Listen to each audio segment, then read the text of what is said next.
Hey everyone, watching Paranormal M. Drop a comment below and tell me where you're tuning in from. Thanks for sharing your paranormal experiences with me. Don't forget to subscribe and turn on notifications so you're the first to catch the newest videos on the channel. Have you been having trouble sleeping lately? Put on the paranormal stories on Paranormal M to help you relax and drift off a little easier. Alright, let's get started. So, when I was really little, maybe 6 or 7, I lived with my mom in this old family house that used to belong to my great-grandmother. You know the kind of house I mean. Creaky floors, 2 quiet hallways, that feeling like the air is holding on to stories. Back then, I had everything. Plushies piled on my bed, little toy sets, and those messy kids' makeup cases with tiny brushes and glittery compacts. And almost every day after school, I'd come home and find my stuff scattered like somebody had gone digging through it. Sometimes things just wouldn't be there anymore. A stuffed bunny, a plastic bracelet, a lipstick toy, gone. But the moment I still remember the clearest happened one afternoon when my mom told me, "Hey, go tell your Uncle Mateo we're leaving with him in the morning. His truck, early." Uncle Mateo lived farther back on the property, closer to the trees, in this smaller little place behind the main house. I was sitting on the floor while she said it, trying to unpack one of my makeup kits. Honestly, it was a disaster. Sponges, brushes, fake blush, little clips, all jumbled together like someone had shaken the whole thing up. So I ran back, told my uncle, and when I came home, I froze. Because my makeup kit, my chaotic, exploded everywhere kit, was perfectly organized. Like, not tidied up a bit.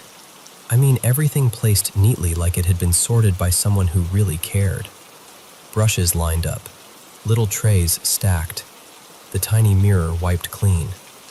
It looked intentional. I went straight to my mom and said, "Did you do this?"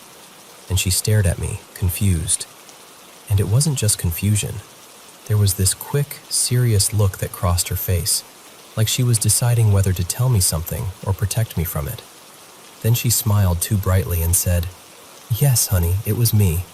I just wanted to mess with you." And I remember accepting it, because what else do you do when you're a kid and your mom says it was her? But that night, things shifted. I used to sleep in the same bed as my mom, big, heavy blankets, the kind that made you feel safe. Sometime in the middle of the night, I woke up just enough to hear her get out of bed. I didn't open my eyes. I just listened. She padded into the kitchen, and I heard this soft clink, like a dish being set down. Then I heard my mom's voice, low and cautious. "Abuela, was that you?" And then my great-grandmother's voice answered from the dimness, sounding tired and honestly confused. She said she'd been resting. She hadn't been up organizing anything. She hadn't touched any of my things. Then she said something that made my stomach tighten, even as a little kid pretending to sleep. She said, very quietly, like it was a fact she'd been expecting, "They've probably come back. They're back." My mom returned to the bedroom after that, and I stayed still, holding my breath like a kid trying to disappear under the covers. She didn't say anything to me, but I could feel that her whole body had changed, like she was tense in a way I'd never felt before. The next morning, she packed a small bag and told me we were going to stay with my grandma for a bit. "Just a week," she said, casual like it was no big deal. When we came back, everything was normal again. The house felt calmer. The toys still got messy because I was a kid, but that sharp weirdness faded enough that eventually I let it slip out of my mind. And honestly, a lot of strange things have happened in my life, little moments that make you pause, but I grew up learning how to shrug and keep moving, until my mom told me her side. Not too long ago, years later, she brought it up out of nowhere. She asked, "Do you remember your makeup kit? How it was suddenly organized?" And I said, "Yeah, of course." She said when she was around 6, she lived in that same house with her grandmother, my great-grandmother, and she slept in the exact room my mom and I used to sleep in. Her grandmother had her own room down the hall, and almost every night, my mom said, she'd hear tiny footsteps in her room. Not adult footsteps, not the settling of an old house. She described it like quick little taps across the floorboards, back and forth, like something restless. And then objects started shifting. Clothes would vanish. Little personal things would go missing. Sometimes they'd show up later in places they had no business being. Then one night, she felt something hop onto the bed, like a cat jumping up. She said her whole body went cold. She pulled the blanket over her head, heart thudding, trying to pretend she wasn't there. And from the darkness, a tiny voice spoke to her. It introduced itself, like it wanted to be polite, and asked her, in that thin little voice, not to turn on the light. That part gives me chills every time I repeat it. From then on, she said it became almost routine. They visited her at night. They talked to her. She'd ask who they were, what they wanted, why they kept coming. And they told her they were her friends, that they came because they liked her. At first, it sounds almost childish, like imaginary friends. Except she wasn't imagining the way things moved or the way she could feel them near her. As the nights went on, my mom said she started feeling scared, even when they were being nice. Their voices kept telling her to come with them. They promised her beautiful places, bright colors, toys, things that sounded perfect to a child. And over time, they got bolder. She said she felt their hands on her sometimes, small and strangely soft, like a newborn baby's hands. One night, one of them tugged her hair, playful, like teasing. And that's when she said something inside her just snapped into pure fear. Because teasing can turn into something else. And even as a kid, she knew that. They started insisting she crawl under the bed, over and over. Under the bed, under the bed. She got so frightened she ran to her grandmother and begged to sleep in her room. She told her, crying, that the duendes, that's what she called them, like goblins, wanted to take her away. Now, my great-grandmother was deeply religious, but she wasn't someone who entertained fantasy. Still, she agreed. She said fine. She'd sleep there with her. That night, my mom said, they came back. And it wasn't friendly anymore. She felt them pulling at her clothes, tugging her like they were trying to drag her toward the edge of the bed, like they were trying to get her down and under. She woke her grandmother, shaking her, whispering, panicking. And before my mom could even fully explain, her grandmother suddenly sat up, turned on the light, and they both heard it. Scrambling sounds, quick and frantic, like little bodies scattering across the floor. My mom was sobbing. She told her everything. The voices, the promises, the requests to go under the bed, the way they touched her, the tiny footsteps every night. And her grandmother, this woman who didn't believe in fantasy, looked at her and said she believed her, because she'd heard them too. She carried my mom to her own room and locked my mom's bedroom with a padlock, like she wasn't taking chances. Like she knew you don't argue with something you don't understand. You shut the door. And early the next morning, before the day really even started, they called people from the church to come to the house. They trusted my great-grandmother. People considered her wise, honest, steady. If she said something was wrong, they listened. When they moved the bed, they found something under it. A hole in the floor. They sealed it with cement, reinforced it with wooden boards, made sure there was no easy way in or out. After that, my mom said, the visits stopped. No more footsteps, no more voices. When she told me all this, I went to my great-grandmother, when she was still alive, and asked her. I didn't even lead with the weird parts. I just asked carefully, is it true there was a hole under the bed? Is it true people came from the church? And she confirmed it. She didn't act dramatic. She didn't try to scare me. She just nodded like it was something that happened, something you survived, something you didn't invite back in by talking too loudly about it. After that, every time I stepped into that old house, I felt it, the heaviness, like the walls remembered, like the air still had secrets tucked into it.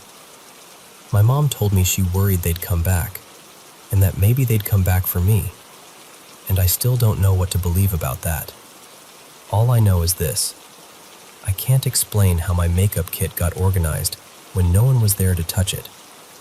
And I still can't explain all the stuffed animals and toys that disappeared without a trace. But sometimes, when I think about that old house, I swear I can almost hear those tiny footsteps again, just at the edge of remembering, like something pacing where the light can't reach.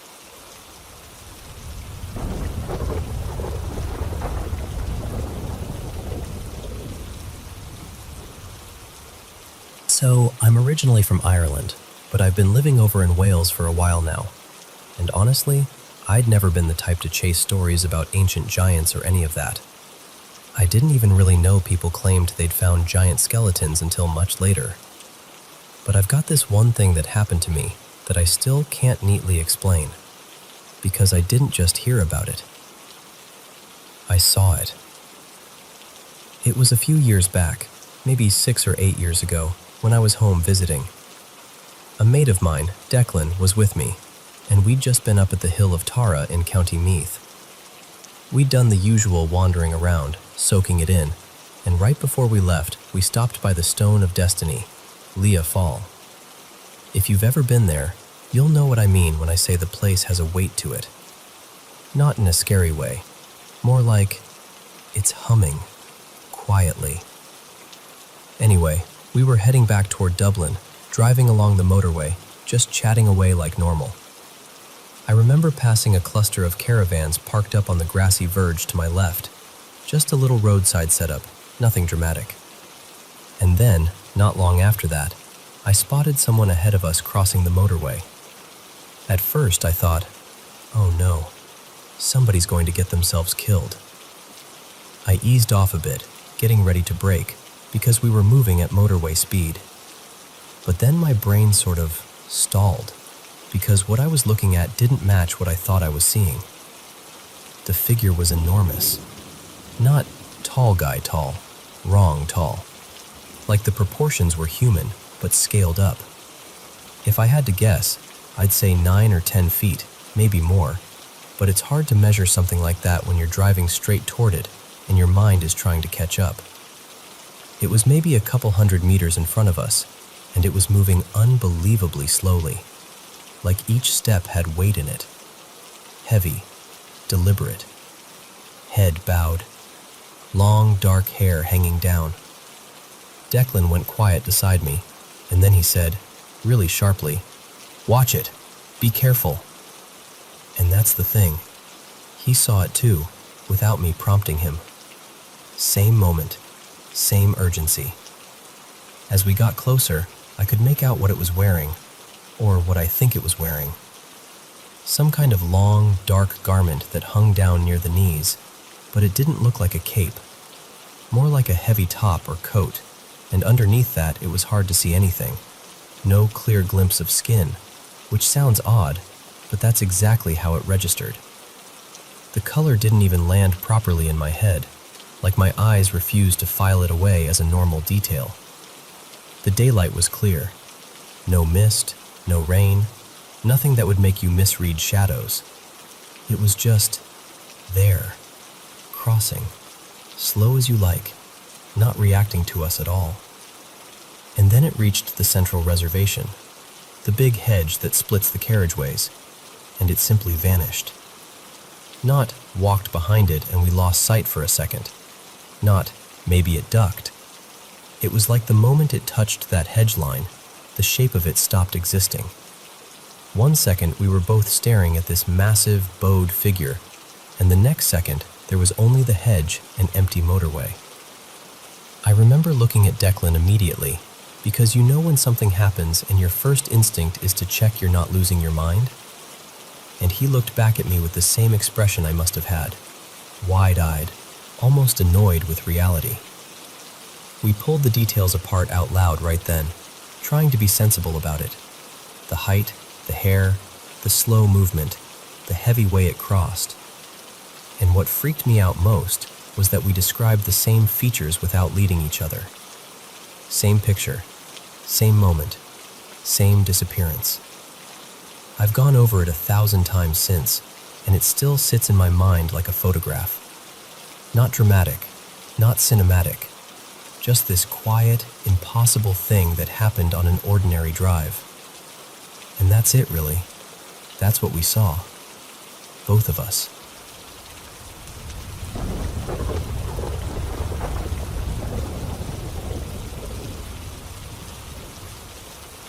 So, I don't really know how to explain this without sounding a little dramatic, but I've got to ask. Have you ever had that weird, super specific feeling like someone is touching your toes? Like, actually touching them? Because it's happened to me twice now, and my brain keeps trying to file it under normal human things, but it's not cooperating. The first time was maybe a couple months ago. Middle of the night, pitch dark, I'm dead asleep, and I swear I felt my partner, Evan, shuffle past the foot of the bed like he was headed to the bathroom. You know when someone's trying not to bump into you, so they kind of brush their hand over the blankets as they pass? That's exactly what it felt like, except when his hand passed, it lingered for half a second and gave my feet this gentle little squeeze. It woke me up instantly. So I roll over toward Evan's side, ready to, "You okay?" or whatever. And I kid you not, he is still in the exact same position, totally out cold, not even stirring. I just froze there for a second, staring at him like, no, that can't be right. Then I looked toward the doorway. Our bathroom area is kind of its own little space, like a separate room connected to our bedroom. And there was nothing. No movement, no shadow, no sound, just quiet. I sat there trying to convince myself it was a dream, but I was freaked out enough that I scooted my feet closer to him, like I was tucking them into a safe zone, and I basically clung to his arm. And the whole time, my feet had been under the covers, the entire time. Then the second time happened more recently, like last week. Early morning this time. It was that half asleep, half awake zone where you're not sure if you're dreaming or just barely conscious. And I suddenly felt something grip one of my toes. Not like a blanket shifting, not like a cramp, like fingers. It felt cold and kind of bony, and the grip was almost deliberate, like whatever it was curled around my toe and gently pulled it, just enough to get a reaction out of me. I shot upright so fast my heart was pounding in my throat. And this time there was daylight coming in, so I could actually see the room. I glanced around like a crazy person, checking the floor, the foot of the bed, the doorway. Nothing. Again. And here's the part that keeps messing with me. My feet were still under the covers. So how am I feeling something that clearly feels like fingers, cold, hard, almost like long nails, unless it's literally under the covers with me? While I'm sitting there trying not to spiral, Evan calls out from the bathroom, "Hey, was that you?" Because apparently he heard footsteps in the bathroom area, like someone moving around. But I was in bed, completely still, sitting straight up, staring at nothing. And the layout makes it worse, because my side of the bed is closest to the entrance of that bathroom space. But you can't really see into it unless you actually get up and look. So it's not like I could just glance over and feel reassured. What's throwing me is, I'm not usually someone who feels super vivid physical stuff in my sleep. I've had sleep paralysis before. I've dealt with night terrors off and on. So part of me is like, okay, maybe this is my brain doing that real feeling thing again. But then there's this older memory that pops up and makes me side-eye everything. Years ago, I woke up to what felt like a small hand patting my lower back, like a little kid trying to get my attention. I fully assumed it was my son at the time, because he was little then. But when I turned around, it wasn't him. So now I'm sitting here like, am I just tripping? Is this a mild sleep paralysis thing? Or night terrors creeping in through a different door? Or is it something boring and medical, like a nerve thing, your body misfiring signals while you're half asleep? I honestly don't know. I just know it felt real enough both times that it snapped me awake instantly. And it's weirdly specific, always the feet. Always that sense of someone being right there, just out of sight. Tell me I'm not the only one this has happened to. Or tell me what you think it is, because I'm trying really hard not to start sleeping with my feet tucked into a locked safe.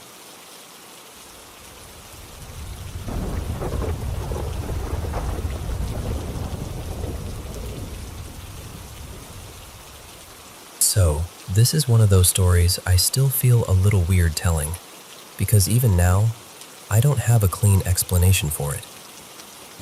Back then, I was a teenager, maybe 15 turning 16, and I was living with my parents in this cramped apartment tucked deep inside a narrow alley. You know the kind of place where the street is basically a tight corridor between buildings, and there's no real front yard, no breathing room, just doors, concrete, and noise. And honestly, the neighborhood wasn't exactly peaceful. People argued out in the open like it was normal conversation. Dogs barked all night. Someone was always tossing trash somewhere they shouldn't. You'd hear shouting, footsteps, sometimes things breaking, and nobody acted surprised. It was just the vibe. My family wasn't some calm little oasis either. My parents weren't monsters or anything, but they could be intense. Sudden yelling, dramatic accusations over tiny things, that kind of chaotic energy that makes a house feel smaller than it already is. Anyway, here's what happened. My aunt, my mom's older sister, Aunt Nari, gave me a watch as a gift. It wasn't fancy, but it felt special to me. A classic digital one, sturdy and practical. The kind of thing you wear and feel a little more grown up. I wore it for 2 days straight like it was part of my identity. That night, I came into my room around 10ish, took the watch off my left wrist, and set it right on my desk. Not tucked away, not inside a drawer, just placed flat, right beside my textbooks, close enough that if I rolled over in bed, I could still see it from where I was lying. And I remember this clearly. My dad, Mr. Prassard, always doing his last-minute, "Tomorrow you need to do this" speech, came into my room around 10:45 p.m. He stood in the doorway, reminding me about chores and school stuff, and he absolutely saw me put the watch on the desk. I didn't hide it. There was nothing secret about it. I went to bed. Then, at around 1 in the morning, I jolted awake to this sharp, ugly sound. Water splashing hard onto the floor, like a sudden pouring, not a drip.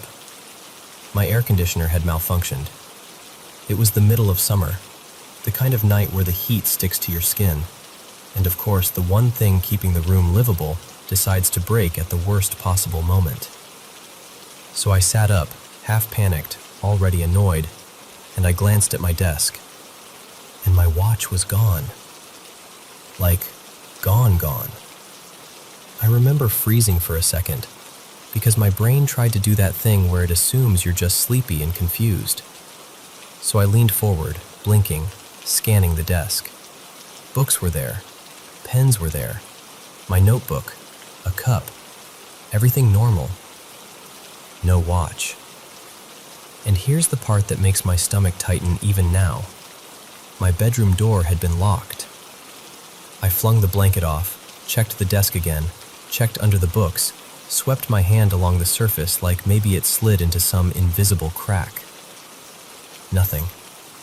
I checked the floor, under the bed, inside the pillowcases, even between the mattress and the frame, like that makes any sense at 1 in the morning.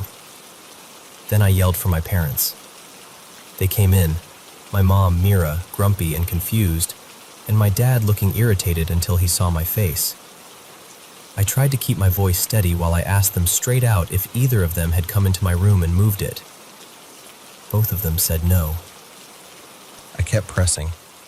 I know how that sounds, but I really did.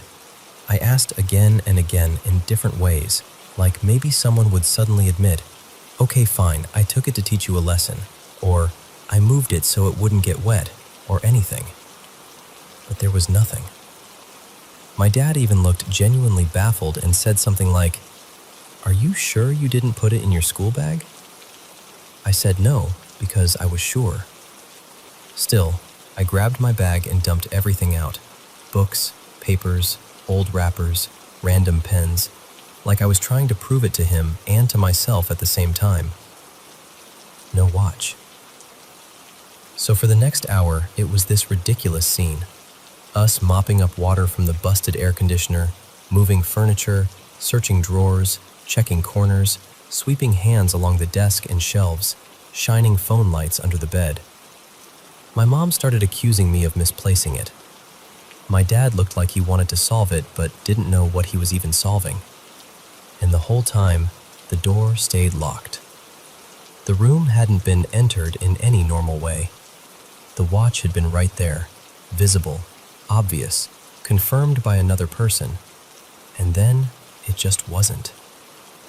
Eventually, exhausted and frustrated, we stopped. We said we'd look again in the morning with fresh eyes. But morning didn't help. Days didn't help. Nothing helped. That watch never showed up again. Not in a drawer, not in a pocket, not under the bed, not behind the desk. No broken strap, no battery cover, no trace like it had been stolen or dropped or thrown. It's such a small thing, right? Just a watch. But that's what makes it creepier to me, the casualness of it. Like something reached into a locked room, picked up one ordinary object, and removed it from reality. And no matter how many explanations I try to force onto it, there's always this cold little gap where the answer should be. Because I can handle losing things. What I still can't handle is how cleanly it vanished.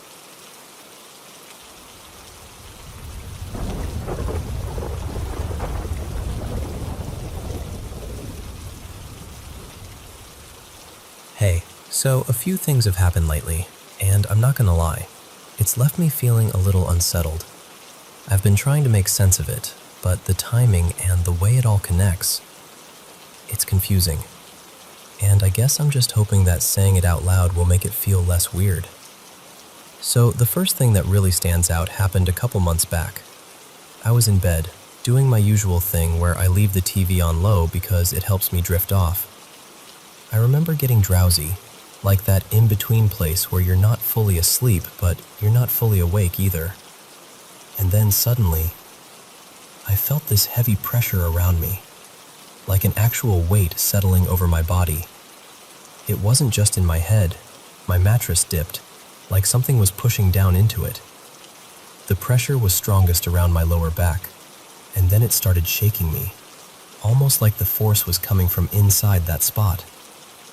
My eyes snapped open immediately, and I was completely frozen. I didn't even want to turn my head. I know that sounds dramatic, but I was so freaked out that I couldn't make myself look around the room. I just lay there, wide awake, staring straight ahead, trying to convince myself it would stop. It did stop. Eventually. And I'm okay now, like I'm not spiraling over that moment every day. But back then, it messed with me for a while. I slept weird for days after, always half expecting it to happen again. Then there was last night, well, technically early this morning. I woke up from this dream that felt way too real. In the dream, I was being told I had 2 weeks left to live. Not in a vague, symbolic way, more like someone was stating it like a fact. It was vivid enough that when I woke up, my chest felt tight, like the fear had followed me out of the dream. And to be fair, I've been carrying a lot lately. Since losing my dad, death has been on my mind in this constant, exhausting way. Like grief rewires your brain and suddenly everything you think about circles back to endings. So I don't know if the dream was my mind processing stuff or something else, but it shook me. This morning, I told my mom, Marina, about it while she was making coffee. And the second I said it, she got this look on her face like, okay, I need to tell you something too. She said that recently, while she was putting some things away, she caught something in the corner of her eye, like a person-shaped figure moving past the living room window. She didn't see a face or anything, just the motion, enough to make her stop and stare and wonder if someone had walked by outside, even though it didn't make sense. And then she told me about something that happened the day before at her friend's place, her friend Tessa, who just had a baby. Mom said she'd been in the nursery with the newborn for a while, just sitting quietly, helping out, letting Tessa get a breather. And after about 15 minutes, Tessa suddenly called out from the hallway like, "Did you just walk past the room?" Even though Mom hadn't moved, she was still right there with the baby the entire time. That's the part that keeps sticking with me, how these things seem to cluster. Like we'll have a stretch where multiple odd things happen close together, and then it'll go dead quiet for a while, like nothing ever happened. And then there was this whole period where we both kept hearing whistling. Not just a quick sound, like actual whistling that went on long enough that you'd pause and listen and think, okay, what is that? It happened more than once, and then it just stopped, like it got bored and left. No explanation, no pattern, nothing. So yeah, that's where I'm at. I'm not trying to convince anyone of anything. I'm just being honest that it's strange. And with grief already making everything feel heavier, these moments land harder than they normally would. I guess I just want to understand, are these just stress and sleep and loss playing tricks on us? Or is it normal for weird stuff to happen in waves like that? Because it's the silence afterward that almost freaks me out more, like you're waiting for the next thing to drop.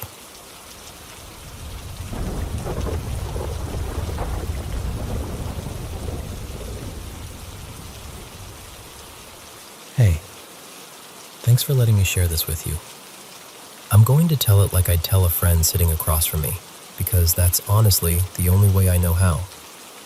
So, I lost my dad this spring, early April, and even saying that out loud still feels strange, like my mouth doesn't want to form the words all the way.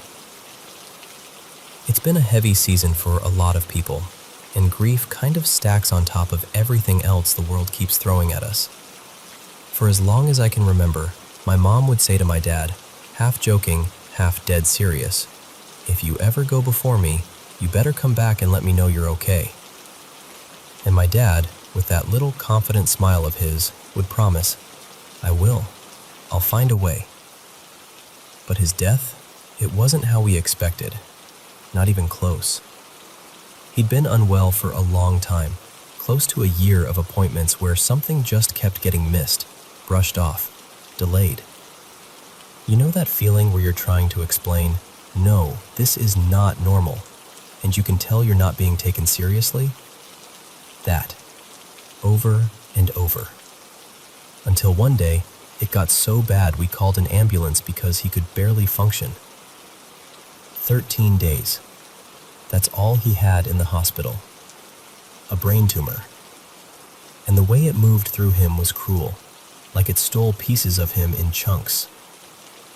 The hardest part is how fast it all turned. One minute you're thinking, okay, we're here now, they'll help. And the next you're realizing you're standing on the edge of goodbye. My mom stayed with him for his last day and a half, more than 30 hours, barely leaving his side. She was exhausted, but she wouldn't go. She just kept holding his hand, talking to him, telling him everything she needed him to know. Then a chaplain, an older man, soft voice, came into the room and asked my mom if he could offer a blessing. And my mom, she surprised even herself with what came out. She said, "I'm angry with God right now. I prayed and nothing changed." The chaplain didn't flinch.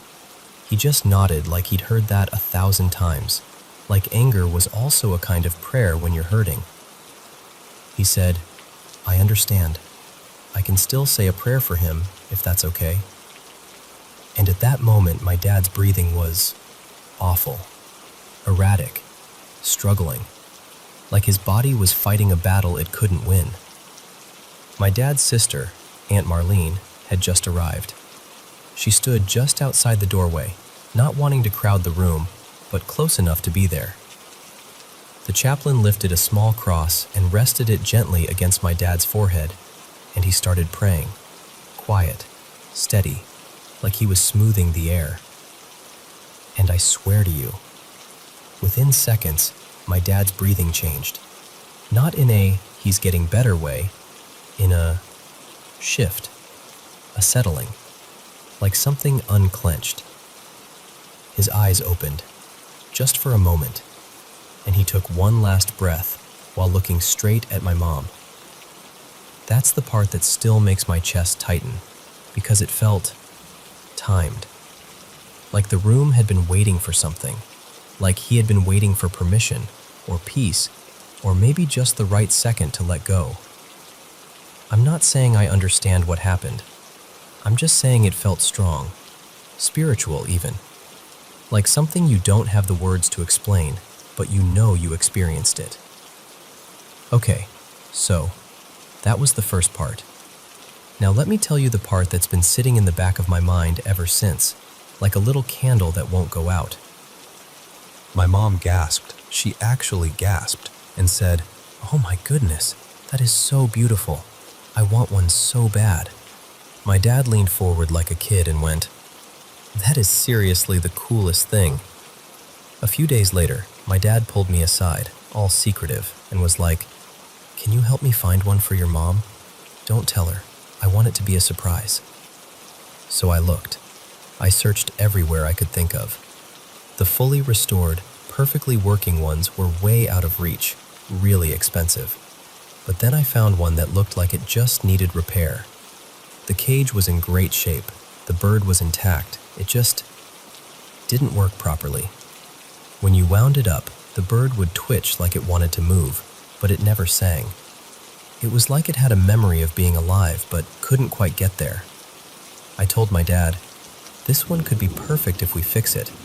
It's basically like a little watch inside, delicate but fixable."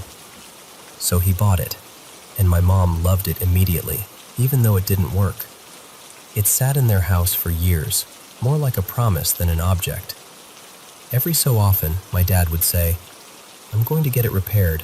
I'm going to make it sing." And my mom would roll her eyes and smile like, "Sure you are." But it never happened. Not until a couple months ago. My mom told me she was walking past it one day and had this sudden weird urge to try it again. Not a logical thought, more like a nudge, like, "Go on, wind it." So she did, and listen. After all those years of barely doing anything, the bird popped up like it had been waiting. It flapped its wings, it turned its head, and it sang, fully, clearly, like it had been repaired by invisible hands. My mom just stood there, staring at it, and then she started crying. Because what do you do with that? After all those years of my dad promising he'd make it work, it decides to work now, when he's gone, when she's missing him the most. And I keep circling back to that promise he made, the one he made jokingly, but also not joking. I'll come back and let you know I'm okay. So was it just coincidence? Some stuck gear finally loosening at random? Maybe. But it's hard not to wonder, especially after watching him open his eyes at the exact moment my mom needed that last look. If this was his way of keeping his word in the only way he could. Not the way we pictured, but a way. And honestly, I hope it was. Because if love can leave messages, small ones, gentle ones, wrapped in feathers and brass and a song, then I'd like to believe he found his way back to say, "I'm here. I'm okay. I'm still with you."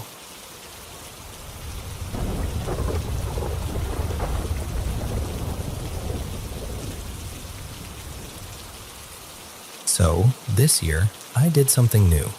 I built my very first ofrenda for Dia de los Muertos. Just a small one, nothing fancy.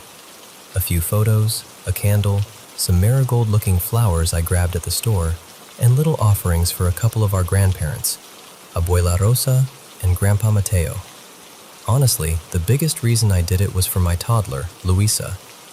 She's at that age where she asks a million questions, and I wanted her to know the names and faces of the people who loved our family before she ever got here.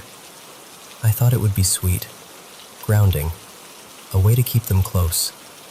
But ever since then, I don't know, things have felt a little strange around the house. Not like full-on horror movie strange, just weird enough to make you pause and go, wait, what was that? A few days ago, I was in our bedroom rocking my 3-month-old, Nico. It was one of those quiet moments where the whole house feels like it's holding its breath. Luisa was stretched out on my bed with her tablet, totally absorbed, and I was half scrolling my phone while rocking the baby, basically running on autopilot. Our room is close to the laundry area, and that little hallway connects straight to the garage door. You have to pass through the laundry room to get into the garage, so we hear everything. The washer, the dryer, footsteps, anything. And I swear I heard the garage door open. Not just a little creak, the full sound. The click, the lift, the heavy roll. Immediately both dogs, Pepper and Churro, jumped up and sprinted into the bedroom like, "Oh, he's home!" They only do that for my husband, so I called out, "Eli, that you?" No reply. No footsteps, no keys, nothing. I sat there for a few seconds, frozen, because you know that feeling, when you're expecting someone to appear any second. And then my brain kicked in like, okay, go check, right now. So I stood up, still holding Nico, and walked to the laundry room fully expecting to find my husband standing there, or, honestly, anyone. But there was nobody. Not in the laundry room, not by the garage door. I even opened the door and looked into the garage because I thought maybe he'd come in and stepped back out for something. Empty. Just the garage, quiet, still. And I stood there for a second, staring, trying to convince myself I imagined it. Like, maybe it was a neighbor's car door. Maybe the baby monitor crackled. Maybe I'm just tired. Moms are always tired, right? I shook it off. But then today happened. Today I was deep cleaning the bathroom, one of those ambitious, I'm going to get my life together cleaning sprees you start and immediately regret. I had Luisa darting in and out, grabbing everything she wasn't supposed to touch, and Nico needing to be held every 5 minutes. Total chaos. At one point, Luisa started digging into my makeup like it was treasure. So I decided, okay, we're done in here. I scooped up both kids, took them out to the living room, and closed the bathroom door behind me so I could come back later and finish once Eli got home. And I didn't even check whether Pepper and Churro followed us out because I was just juggling everything. Baby, toddler, bottles, wipes, the whole circus. I sat down on the couch to feed Nico, and that's when I heard it, scratching at the bedroom door. That specific scratch, scratch, scratch that means, hey, I'm trapped, let me out. So I told myself, okay, 10 minutes. Feed the baby, then go let the dog out. Luisa was on the floor by my feet, reading books, mostly flipping pages and narrating in toddler language. Nico was eating, getting sleepy, his little eyelids fluttering. About 10 minutes later, he falls asleep mid-feed, so I get up and walk him to the nursery to lay him down. And both dogs follow me. Both. Pepper and Churro. I stopped in the hallway like, wait, because I was sure one of them was stuck in the bedroom scratching at the door. And there was no way Luisa let them out. She can't open doors yet. She can barely open a fruit snack. So I walked straight to my bedroom door. It was still closed. Fully shut. Not cracked. Not swinging. Shut. And I just stood there staring at it, with my stomach doing that slow little drop, like my body understood something before my brain wanted to admit it. Because if the dog was scratching to get out, and the door never opened, then how did both dogs end up in the hallway behind me? I checked the door anyway. I turned the knob, opened it. Nothing inside. No dog. No signs of anything. Just the room like it always is. And I know how this sounds. I do. I keep trying to talk myself out of it. Maybe the scratching came from somewhere else. Maybe it was the vent. Maybe it was the neighbor's dog somehow echoing. Maybe I'm sleep deprived and my brain is filling in blanks. But it felt so real. Both times. The garage door, the scratching, the certainty of it. And there have been other little things too. Small enough that I can brush them off, but frequent enough that I've started paying attention. Which is the part that gets me. Because the ofrenda was supposed to be about remembering, about love, about keeping family stories alive. And now I'm sitting here wondering if something heard me when I said, "Come close."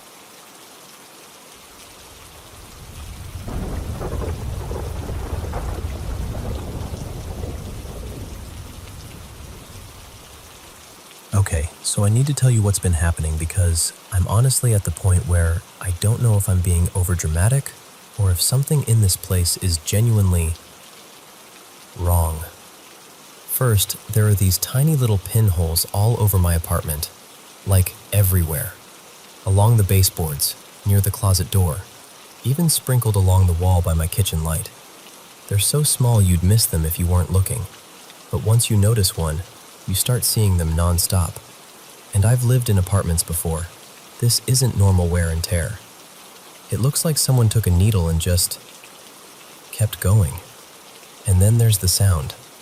It's this thin electronic whine, like a high, steady hum mixed with a faint buzzing. It comes and goes, but it never really stops. I've turned off every device I own, unplugged everything, even flipped breakers, and it still shows up. I'll stand in the middle of the living room holding my breath, trying to pinpoint it, and it's like it shifts the moment I move, like it knows. But the part that's messing with me the most is how my body feels in here. My skin gets this prickly, hot sensation, almost like I'm too close to something that's radiating heat, except there's nothing there. Sometimes it's my arms, sometimes my neck, sometimes my legs under a blanket like the fabric isn't even blocking it. It's not constant, but it happens enough that I can't stop anticipating it. And listen, this is the detail that makes me sound ridiculous, but it happened. I set a strip of aluminum foil over the top of my air purifier. The purifier wasn't even running. It was off. But a little while later, I came back and the foil looked warped, like it had softened, almost melted in spots. I just stood there staring at it, trying to make sense of it, because how does foil do that on something that isn't hot? Then there's this other thing. I don't even know how to describe it without sounding like I'm making it up. Sometimes it feels like there's something thin moving through the air, like an invisible filament, like a thread you can't see but can feel when it brushes you. I've waved my hands around like an idiot trying to catch it. I've tried scissors. I've tried a kitchen knife. Nothing. It doesn't cut. It doesn't snag. It just slips away. And every so often I'll get these tiny scratches, little shallow cuts on my forearm or near my ankle, and I don't remember doing anything that would cause them. By the windows and doors, the air looks strange too, like it's shimmering, like that heat haze effect you see above asphalt in summer. But it's inside, and it makes me feel nauseous when I stare at it too long. And the whole apartment, this is the weirdest part, feels like it's subtly vibrating. Not like a big shake, not like an earthquake, just a constant, faint tremor that makes you second-guess your own senses. Even my bed feels wrong. I'll lie down and it's like the mattress shifts under me. Not a normal settling, but like it's gently sliding or adjusting when I'm not moving. I've woken up convinced the frame moved a fraction of an inch. I know how that sounds. I do. And then, sometimes, I swear I hear my own phone, like my voice, or a snippet of music, faintly echoed, coming from the vent above the bathroom. Not clearly enough to prove it, but enough that it makes my stomach drop, like the building itself is replaying me back to me. There's also this steady, low vibration that shows up at night, almost like a distant motor running. I've gone from room to room trying to find what's causing it, pressing my ear to walls, putting my palm against the floor, standing perfectly still. It's like it's baked into the place. I can't sleep properly. I'm jumpy. I'm exhausted. And when I've tried to talk about it, people look at me like I'm exaggerating or spiraling, like it's all in my head. Maybe it is. I don't know. That's the part that scares me most, that I don't know what's real anymore, and I don't know what to do with it. I just needed to say it out loud to someone, because I feel trapped in my own space, and I'm so tired of pretending it's fine when it's not.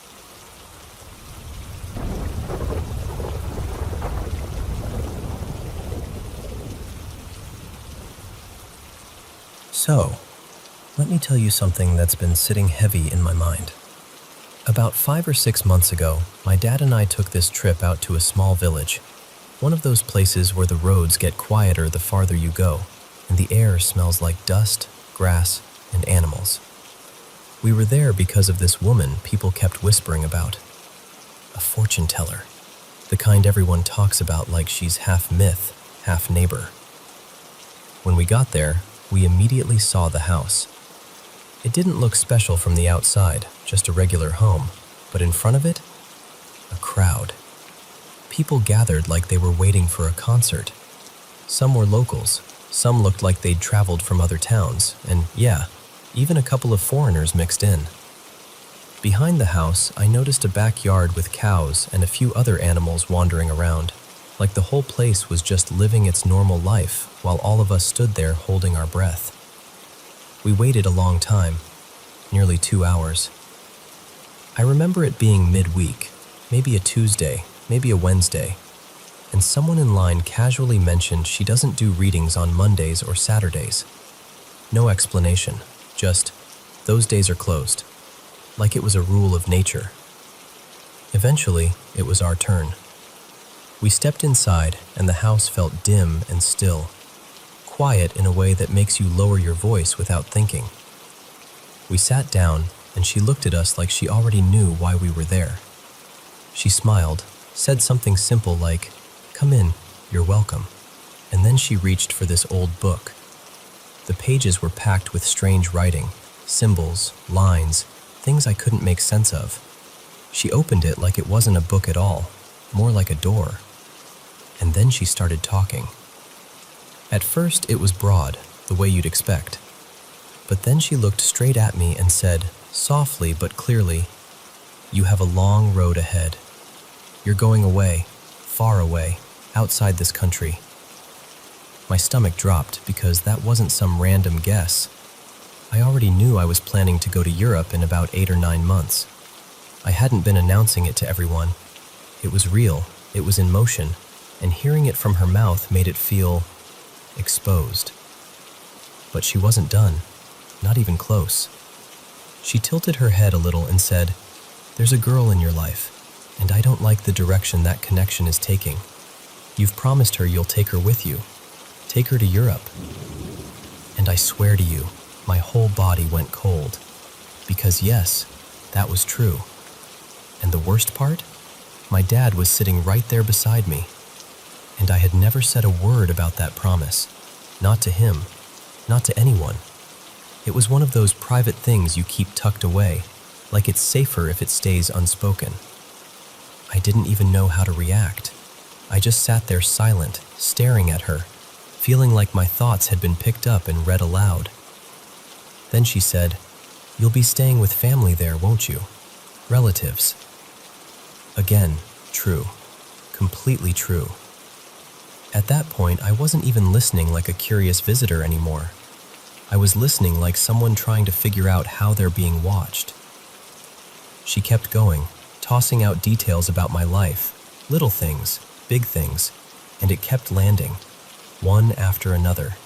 No hesitation, no fishing for clues, just accuracy. After we left, I asked around because I couldn't stop thinking about it. Some villagers told me, really casually, that she speaks with spirits, like it was normal, like they were talking about someone who keeps chickens. Tell her what she needs to know. And here's the part that's messing with me now. In the present, the girl she warned me about, let's call her Mira, we've been fighting lately. Not just small arguments, bad days, heavy ones. The kind where you start wondering if you even recognize the relationship anymore. And every time it gets tense, my mind snaps back to that moment in the village, to that woman's voice, like she planted a sentence inside me, and it's been echoing ever since. She said it months ago, and now it's happening. I keep replaying it like maybe I missed something, like maybe there's a logical explanation hiding in plain sight. But I can't wrap my head around it. I really can't. So I'm asking you honestly, have you ever experienced something like this? Or heard a story that felt this impossible and yet this real?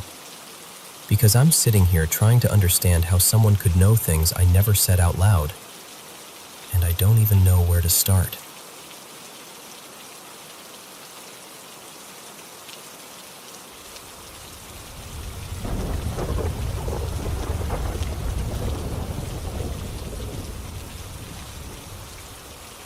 So, this happened about 8 or 9 years ago, back when I was a kid, living in this old apartment block that always felt a little off. You know the kind of place. Flickering hallway lights, elevators that groan like they're exhausted, neighbors who swear they heard footsteps when nobody was there.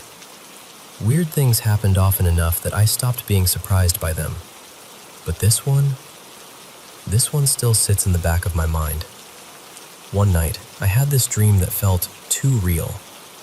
In the dream, I woke up in my bed like I normally would, half asleep, not even scared, just that groggy, why am I awake feeling.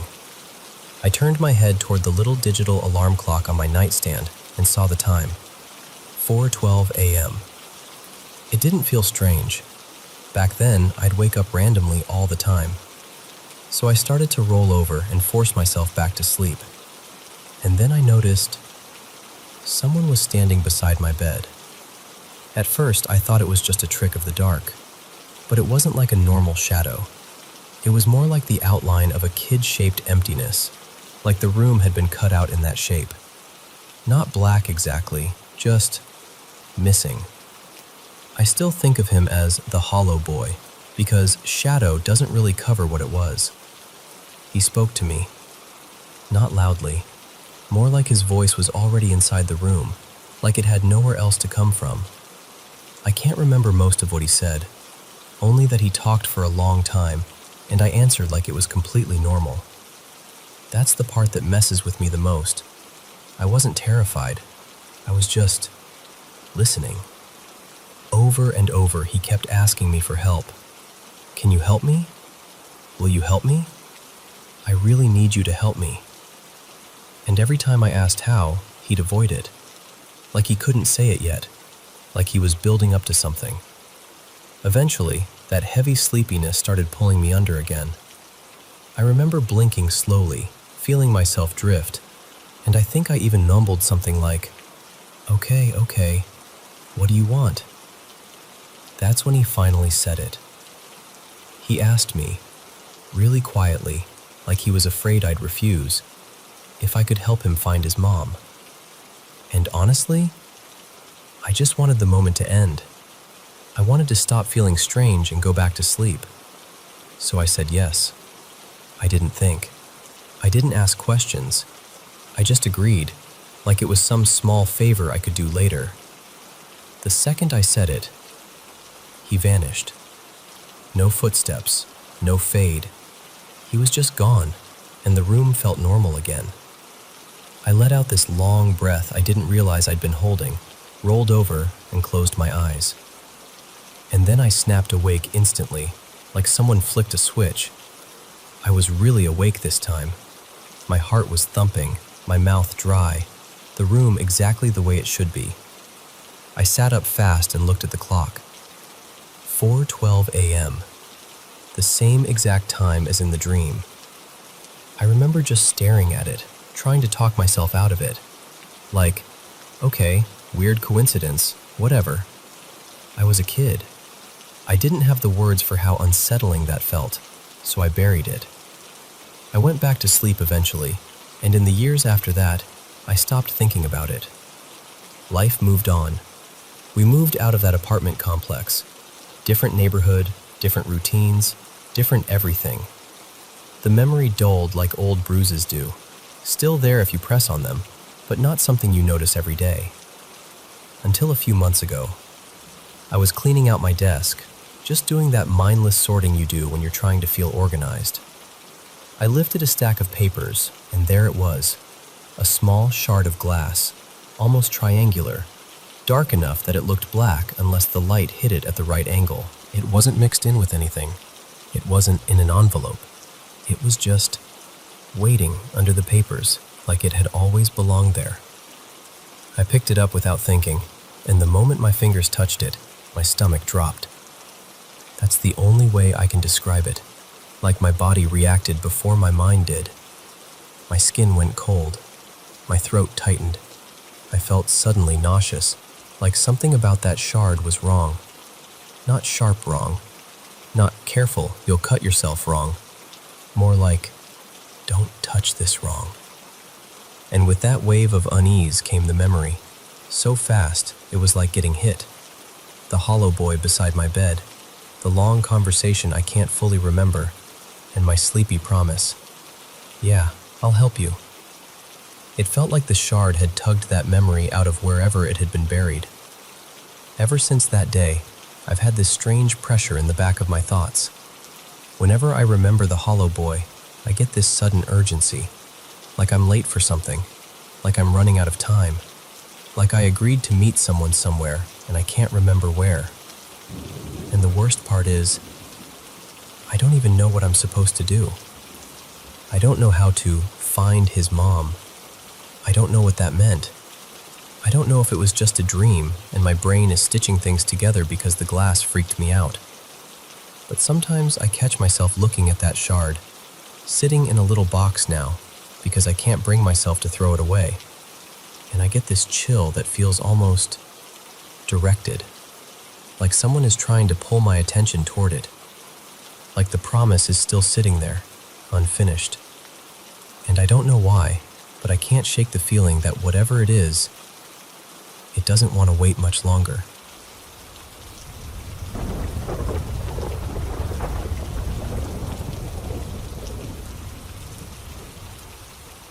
So, this happened about a couple years back, and I still don't really know what to do with it, except tell it exactly the way it felt. My partner at the time had this old black lab named Roxy. Sweetest soul. She was one of those dogs who made a whole performance out of standing up. Lots of huffing, puffing, dramatic little sighs like she'd been personally wronged by gravity. Total character. And she had this thing. She loved when you scratched the underside of her neck. You know that thick fur mixed with those soft, droopy little skin folds? I'd rub right there, and she'd lean into it like, yes, that's the spot. Keep going. Honestly, it was weirdly comforting for me too.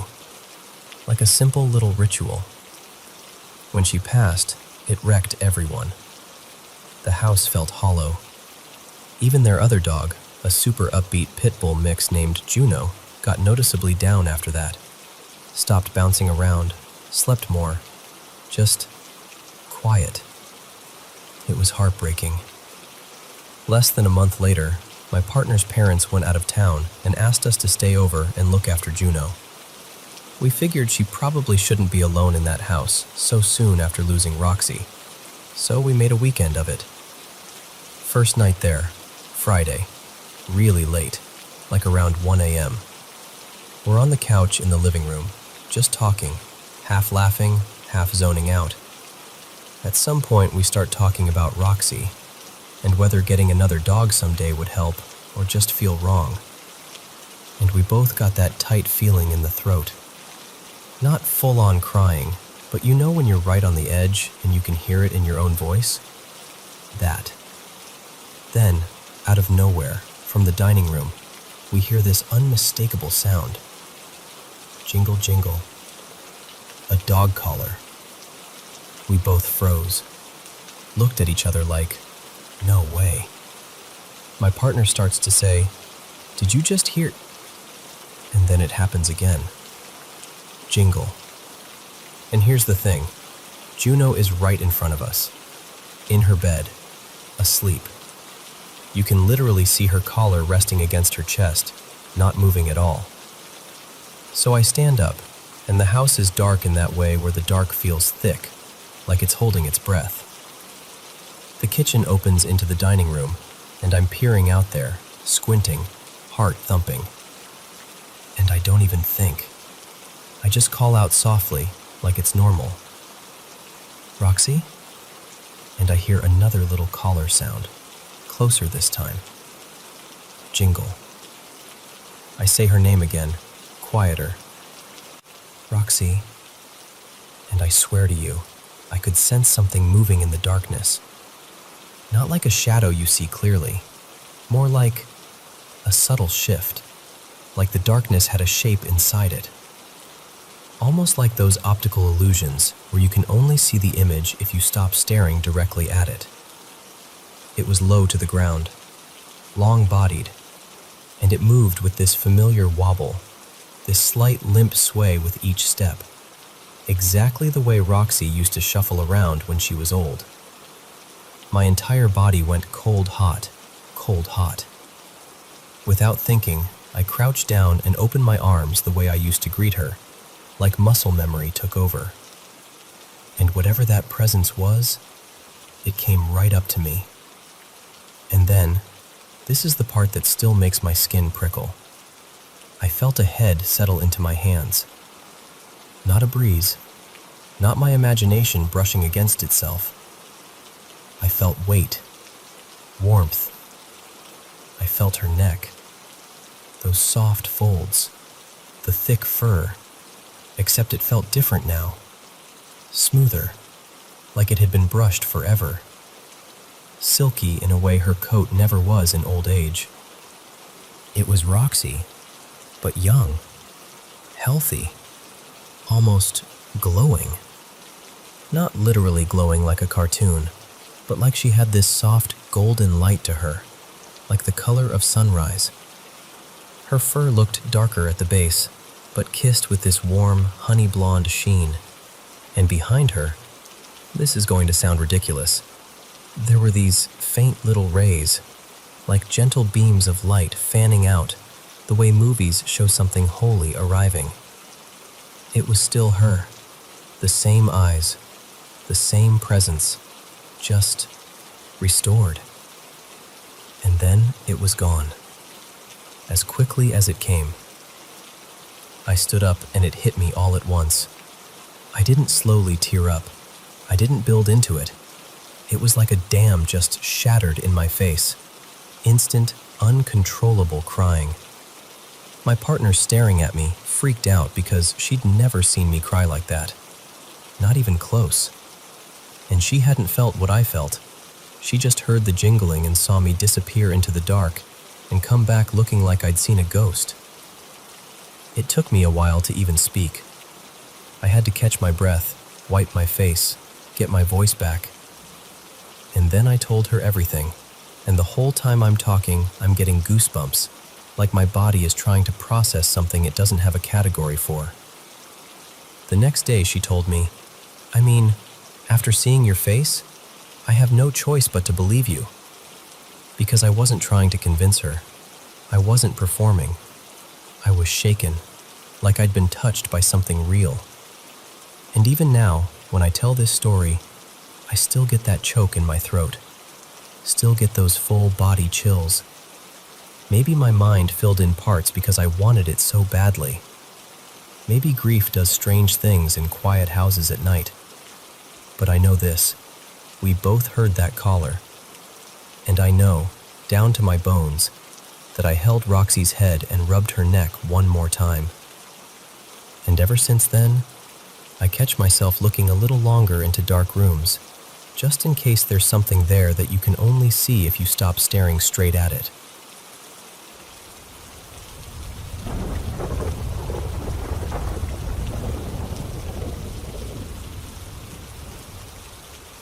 So my family has this old cottage out in the Slovak countryside. Well, near there, technically. It's been passed down for ages, the kind of place with uneven floorboards and walls that have heard 100 years of conversations. We go back every summer, like a tradition you don't even question. But here's the thing. Once it gets dark, the whole mood changes. In the daytime, it's cheerful.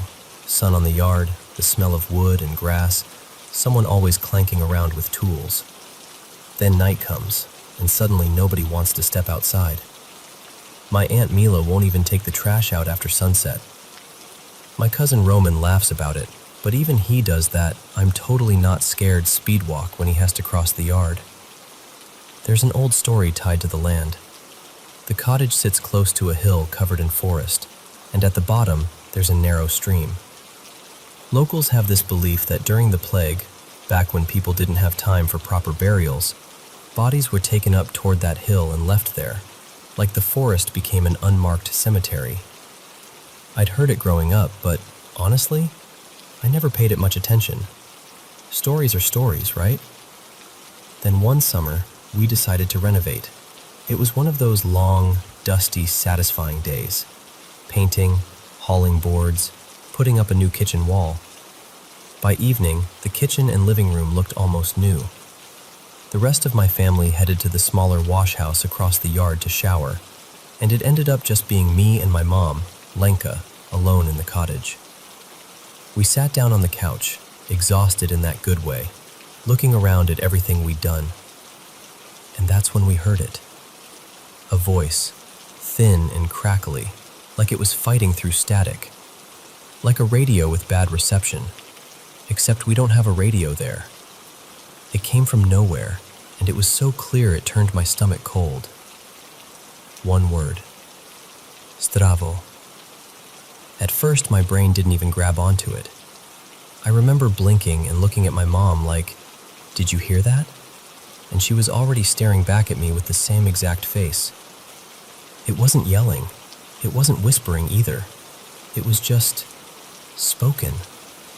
Right into the room, like someone had stepped between us for a second and said it. We sat there frozen, replaying it out loud to each other. Did it say? Yes, it said it. And it sounded like an old speaker? Exactly. And the second we fully agreed we'd heard the same thing, knock, knock, knock. 3 knocks on the front door. Not a polite little tap. Not a, "Hey, maybe someone's back early." It was firm, measured. Like whoever, or whatever, was on the other side knew we were listening. My mom didn't move. I didn't move. We just sat there, barely breathing. Because in my family there's this rule, and everyone treats it like you treat fire. You don't argue with it, you just respect it. If something knocks at night, especially if it knocks like that, you don't open the door. You don't invite anything in. So we stayed right where we were, on that couch, pretending we were calm while we definitely weren't. My mom started talking quietly, almost like she was trying to fill the space so it couldn't fill itself. I nodded along, even though I couldn't tell you what she said. All I could hear was that strange voice in my head, and the knock echoing behind it. When the others finally came back, laughing and dripping water everywhere like normal life still existed, I swear the air got lighter the moment they walked in. We told them what happened. But then my parents exchanged this look, the kind that says, "Yeah, we know." Because apparently, it wasn't new. My dad admitted that years ago, they'd heard knocking too. Only that time, they were all gathered in the wash house with a bunch of relatives. Someone went and opened the door, expecting a neighbor or one of the kids messing around. Nobody was there. No footsteps. No silhouette. Just empty night and the yard staring back. And once you hear that, you start noticing other things. Like the time I was alone in the cottage, lying in the bedroom reading. Completely peaceful. No wind, no drama. And I watched the door start to open, slowly, steadily, like an invisible hand was pushing it. There was a bag on the floor beside the door, and the door kept pressing into it hard enough that the bag crumpled and slid. I told myself it was the old house settling, or maybe the floor was slanted. Later we checked. The floor slopes the other way. If anything, that door should drift shut, not creep open like it had somewhere to be. And then there are the voices. This part is the worst because it's so human. Sometimes my sister and I sleep in the living room, and late at night we'll hear murmuring from the veranda. Not clear words, nothing you can repeat. Just low mumbling, like a conversation happening right outside the glass. Quiet enough that you strain to catch it, but loud enough that you cannot pretend it's just your imagination. And the strangest part? It doesn't happen every night. Most nights are perfectly normal. Crickets, creaky pipes, the usual cottage sounds. But then you get that one night. The strange day. You can feel it long before anything even happens. The air feels heavier. The shadows look too still. Everyone gets weird and jumpy without meaning to. You'll catch yourself thinking, I really don't want to step outside right now, even if you don't have a reason you can explain. It's like the cottage has moods.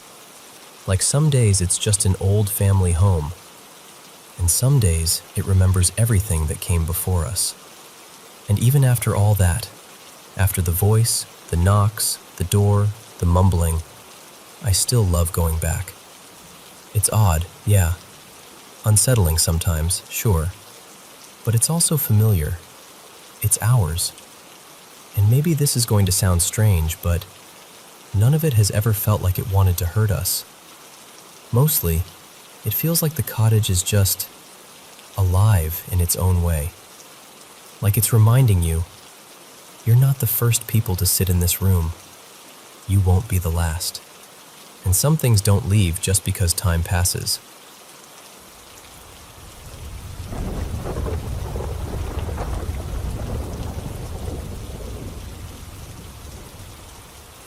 Hey, thanks for listening. I've been turning this over in my head for months, and I just need to say it out loud to someone who isn't in the middle of it with me. So, my wife, Marisol, recently inherited this house that used to belong to her grandparents. And I know, on paper that sounds like a blessing. A big house, in a really nice part of the city. The kind of place most people would be thrilled to get a shot at. But here's the truth of where we're at. We're renting right now, and financially, we're okay, but barely. We're not drowning, but we're not breathing easy either. We pay our bills, we stay responsible, we do what we're supposed to do. But it's that exhausting kind of fine, where one surprise expense can knock you sideways. We've tried to save for a down payment, genuinely tried, and every time we get close, it's like the finish line moves. Prices go up, requirements change, and suddenly, what we saved isn't enough again. That's how the idea of moving into the inherited house even came up. Now, this house has been for sale forever, more than a decade, with almost no real interest. Eventually, Marisol's family started renting it out instead, and that's where the stories started piling up. Every tenant says the same kind of thing, even if they say it differently. The place is heavy. People feel drained. Arguments happen more. Bad luck follows them. And it's not just spooky, I heard a noise stuff. It's that slow, creeping sense that life starts unraveling when you're there. And the reason people talk like that is because of what happened in the house years ago. About 30-ish years back, give or take, Marisol's aunt, Renata, died by suicide in an upstairs bathroom. From what I understand, it was a gun. I don't know every detail because the family doesn't talk about it much, and I don't push. It's too raw, even all this time later. What I do know is, she was pregnant. That part always hits me hardest. It's one of those facts that just sits in your chest like a stone. Back then, Marisol's grandparents lived there with their 2 daughters. The upstairs bedroom shared that bathroom, the bathroom where it happened. Afterward, everyone tried to keep living like normal people do after something unthinkable. But you can't erase that kind of moment from a space. You just can't. Her grandparents stayed in the house for years after. Her grandfather, Hector, was in his late 80s when he fell down the stairs. People sometimes whisper about that, like the house pushed him. I don't know. I'm not trying to be dramatic. The man was old. Falls happen. But he died not long after that, and when you stack it on top of everything else, it starts to feel like a pattern whether you believe in that stuff or not. After he passed, her grandmother couldn't handle being alone in such a huge place, so the family moved her into a smaller rental. She died a couple of years later. Then the house sat empty for a while. Later, Marisol's mom, Lydia, moved in after her divorce. She lived there for a few years with a partner at the time, and while he didn't pass away inside the house, he did die during the period they were living there. And Lydia, she went through a string of awful things. The one people always mention is that she lost vision in one eye after a corrective eye procedure went wrong. Again, logically, I know complications happen. Life can be cruel anywhere. But the timing, the string of events, the way it all clusters around that house, it messes with your head. This year, 2 different families rented it at different times. One of them was a friend of mine, Tessa, who moved in with her daughter, Bree. She's in her early 20s. We're close, so when they moved out, I asked Bree straight up, like, be honest, should we move in? She said, no, don't. And she wasn't being theatrical about it. She wasn't claiming she saw ghosts in the hallway or anything like that. She just said the vibe was wrong, that the place felt like it was pressing down on them, that she always felt tired, always felt tense, even on good days. And she said, nothing huge happened to me, but I swear something there wants you to feel miserable. I laughed a little, because what do you do with that? But my stomach dropped at the same time, because here's the part that's eating me alive. Marisol wants us to move into it. Not because she's ignoring the stories, she's heard them too, but because we're stuck. We can't afford to buy right now. We can't seem to sell that house, and living there would solve a massive problem for us. We'd finally have stability, space, and we wouldn't be bleeding money into rent every month. And my kids are the center of all of it. We've got 2 daughters, Nina, who's 16, and Sophie, who's 12. They're at such sensitive ages, you know? They need steadiness. They need peace. And the thought of moving them into a place that people describe as draining makes my chest tighten. Even if it's all nonsense, even if it's just stories that snowballed over time, what if it isn't? What if we move in and things start falling apart? What if I look back and realize I ignored my own gut because I was scared about money? I even talked to someone, this spiritual guy, a sort of medium, Armand. I didn't tell many people that because it sounds ridiculous when you say it out loud. But I did. He told me something like, if you bring light into the house, keep curtains open, let the sun in, don't let anger settle, keep the mood clean, you'll be okay. And then he said something that stuck with me. Some places get marked, not cursed like movies, just marked. And I don't know what to do with that. I'm in my mid-40s. I feel that pressure, that quiet shame sometimes, like I'm supposed to have this solved by now. Like I'm supposed to have a home that's ours, a plan, a foundation. But I also feel this responsibility to protect my family, even from things I can't prove. So that's where I'm standing. One path solves our biggest practical problem, and the other path feels safer emotionally, but keeps us struggling financially. And I keep asking myself the same thing over and over. Am I being cautious? Or am I being cowardly? because I don't want to make the wrong choice and pay for it with my wife's peace, my daughter's happiness, or our family's sense of safety.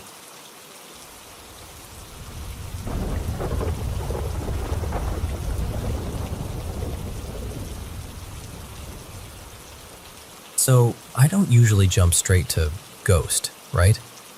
I'm the kind of person who tries to explain everything away first. Drafts, dodgy hinges, my own imagination running wild before breakfast. But this one morning, this one made it really hard. I live in a small market town in northern England, the kind with uneven cobbles and buildings that look like they've been leaning on each other for centuries. On weekends, I do a quick cleaning shift at this pub. Just me, early morning, usually between about 7 and 9. It's always empty, quiet, still. And it's old, like 1600s old. Dark wooden beams, creaky floorboards, heavy oak panels. One of those places that feels like it's been absorbing stories for hundreds of years. Locals swear it's haunted, of course. I always roll my eyes and keep wiping tables. I'd only been working there a few months, but I'd gotten used to its moods. You know what I mean? Some places just have a presence. Most mornings it's fine, just chilly and sleepy. But this was the first weekend after the Christmas decorations went up. And I walked in and immediately thought, oh, everything feels different. I started my usual routine. Toilets first, then sweeping around the bar and the snug, then finishing up in the big room at the back. That back room is the one everyone talks about. Apparently, during the Civil War, it was used for trials. Some say a local magistrate held hearings there for captured royalists. People love that detail. They always lower their voice when they tell you, like the walls might still be listening. Anyway, I went back there with the broom and the air just didn't sit right. It wasn't dramatic at first, just a low-level unease, like you'd stepped into a conversation you weren't meant to overhear. Then I noticed the kitchen door. It was slightly open, just a couple of inches, and it shouldn't have been. It has one of those mechanisms that pulls it shut every time.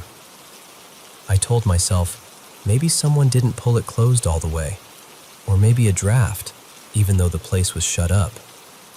I went into the kitchen, filled my bucket, and when I came back out, I pressed the door until it latched properly. Click. Nice and secure. I tried to shake it off and got on with mopping the bar area. Still, I kept feeling watched. Not like someone's about to jump out, more like that prickly sensation on the back of your neck when you're alone, but your body doesn't believe you're alone. Then it was time to mop the back room. Fresh water, new mop, back I went. And the moment I stepped into that room, I felt it. Like the temperature dropped a notch and the air thickened. The kind of cold that doesn't feel natural, like it's not coming from the windows or the floor, but from somewhere in the room itself. And the kitchen door? Open again. Same amount, just a sliver, like it was politely refusing to stay shut. I stood there staring at it for a second, mop dripping into the bucket, and I remember whispering something stupid like, "Seriously?" As if a draft was being cheeky with me.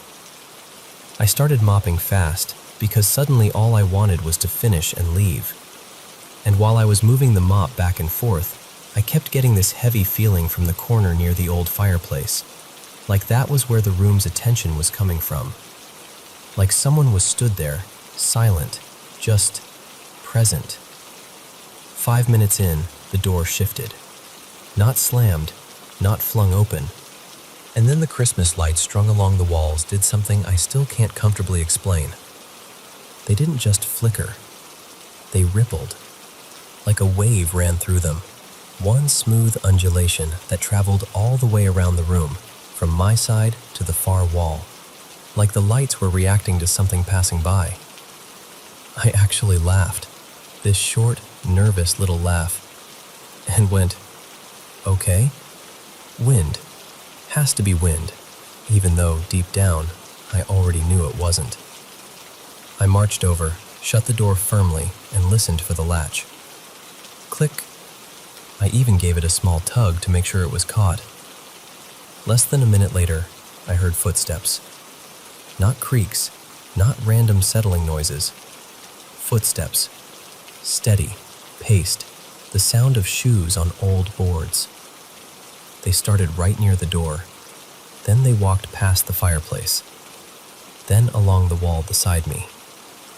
And then, this is the part that made my stomach drop. They continued out, as if whoever it was simply left the room. I froze with the mop in my hands and followed the sound with my eyes like that would help. Like I might catch a shadow or movement in my peripheral vision. But there was nothing. Just me and the lights and the cold pressing down on my shoulders. I didn't finish mopping. I didn't check the kitchen or call out or do any of the brave things people pretend they'd do. I grabbed my coat. I shut everything down. I set the alarm, and I left. I left so quickly I nearly fumbled the keys. I crossed the little courtyard at the back, heart thudding, telling myself I was being ridiculous. And as I got close to the back gate, it swung open in front of me, on its own. And the second I stepped through, it slammed shut behind me so hard the metal rattled. I stopped and stared at it, breathing like I'd been running. And the thing is, it wasn't windy, not even a bit. No gusts, no weather, no reason. Just that gate opening like it wanted me out, and shutting like it was pleased I'd gone. I walked home fast, shoulders hunched, trying not to look back. And all I could think was, whatever happened in that room, it wasn't for me. That morning, I wasn't welcome there.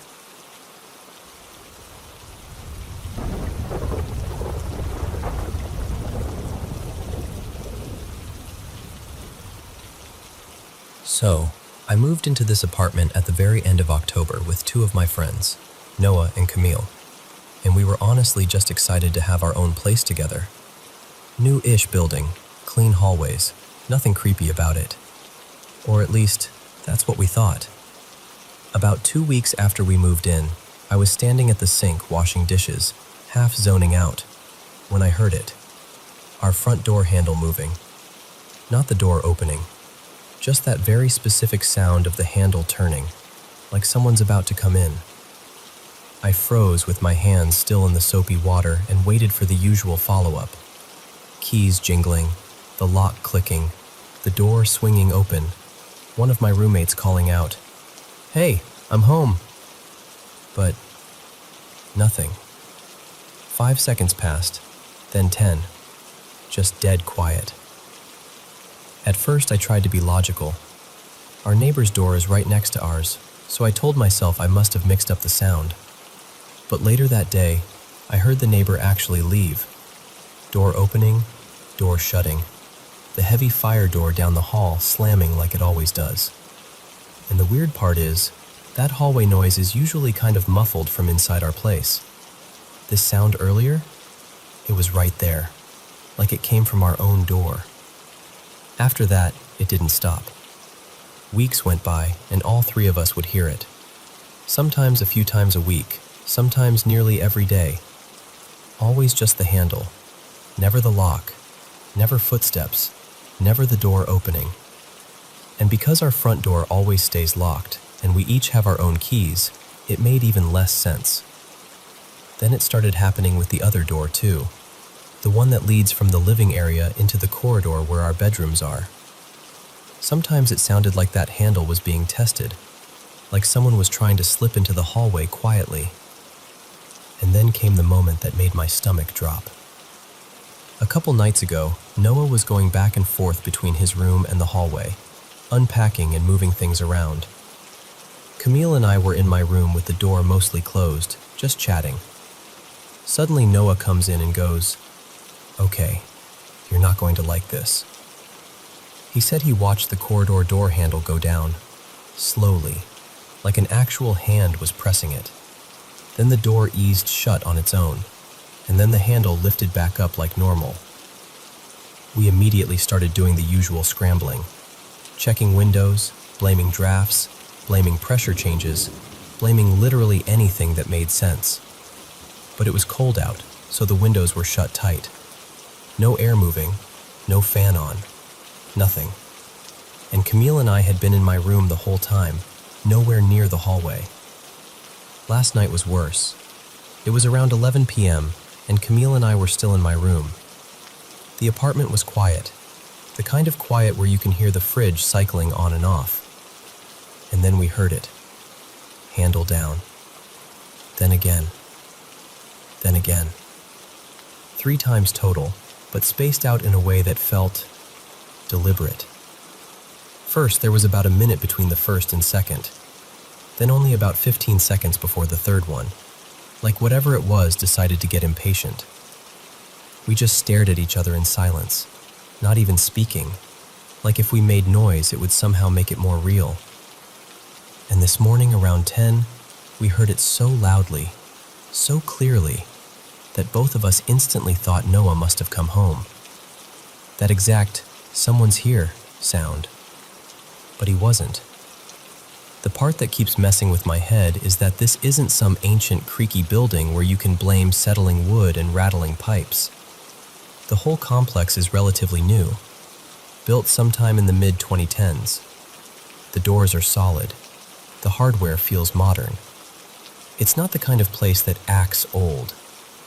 So now we're stuck with this weird routine where we'll be sitting around, perfectly normal evening, and then, out of nowhere, one of us will go quiet and tilt our head like, "Did you hear that?" Because we always do. And the worst part is how familiar the sound has become.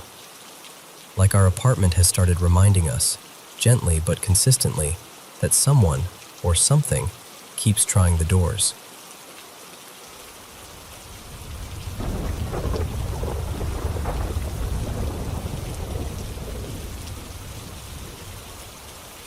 Hello, lovely listeners of the Paranormal M channel.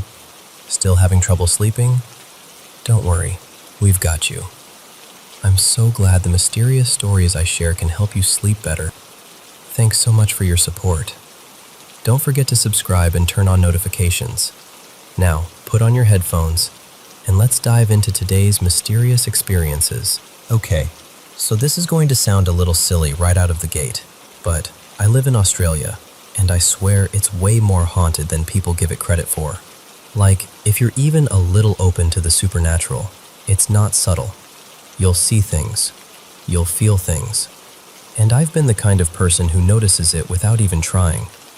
I started keeping a journal of my experiences when I was about 11, mostly because I was raised around it. My family didn't treat it like a spooky Halloween concept, more like weather, just part of life. And honestly, the most active place I've ever been is my grandparents' farm. Not a cute little hobby farm either. This is proper outback land. Huge. Bushland for kilometers, dirt roads forever, and the nearest town is basically a couple of streets and a pub. My grandparents, let's call them Nan Moira and Granddad Bill, live about 40 minutes from the closest town, and that town is tiny. Like, people still remember who won the school swimming medley in 2006 tiny. That's the vibe. And their farmhouse is old enough that you can feel it when you walk in. Like the house has watched generations come and go, and it's not done collecting stories. The house was built in 2 chunks. The original part is ancient, over 100 years old, and it's only a few rooms plus this good living room and a veranda. Then, years later, they added a newer section with a modern kitchen and another living area because, back in the day, the kitchen used to be a whole separate building. Like, you had to walk outside for several minutes just to make a cup of tea, which is absolutely insane, but also very old farm. And here's the thing, whatever's on that property does not like the newer part of the house. It's like the old spirits want the old layout, the old rules.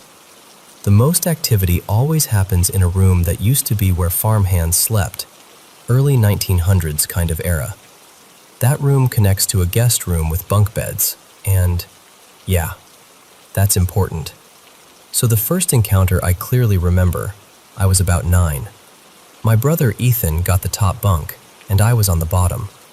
And the bottom bunk in that room always feels wrong. Not physically uncomfortable, just spiritually uncomfortable. Like you're being watched from behind, even though the wall is right there. Like your body knows something your eyes can't confirm. That night, it was stronger than usual. I woke up around 2 in the morning, and I was instantly wide awake. No groggy confusion, no dream haze. And there was a boy standing in the doorway, half in the farmhand room, half in the shadow. He looked normal at first glance, but the details weren't right. His eyes were this weird amber color, orange, yellow, brown, and his smile was too wide, like it climbed up into his cheeks in a way that didn't match a child's face. He just stared at me, not aggressive, not moving, just watching, like he'd been waiting for me to wake up. And it felt like ages. My brain wants to tell me it was maybe a minute, but my body remembers it like 30. Then he lifted one finger to his lips, like, shh, and closed his eyes, like he was telling me to go back to sleep. And the whole time, that feeling behind me was so intense, like something was there, something bigger, heavier. But the boy didn't feel like part of that.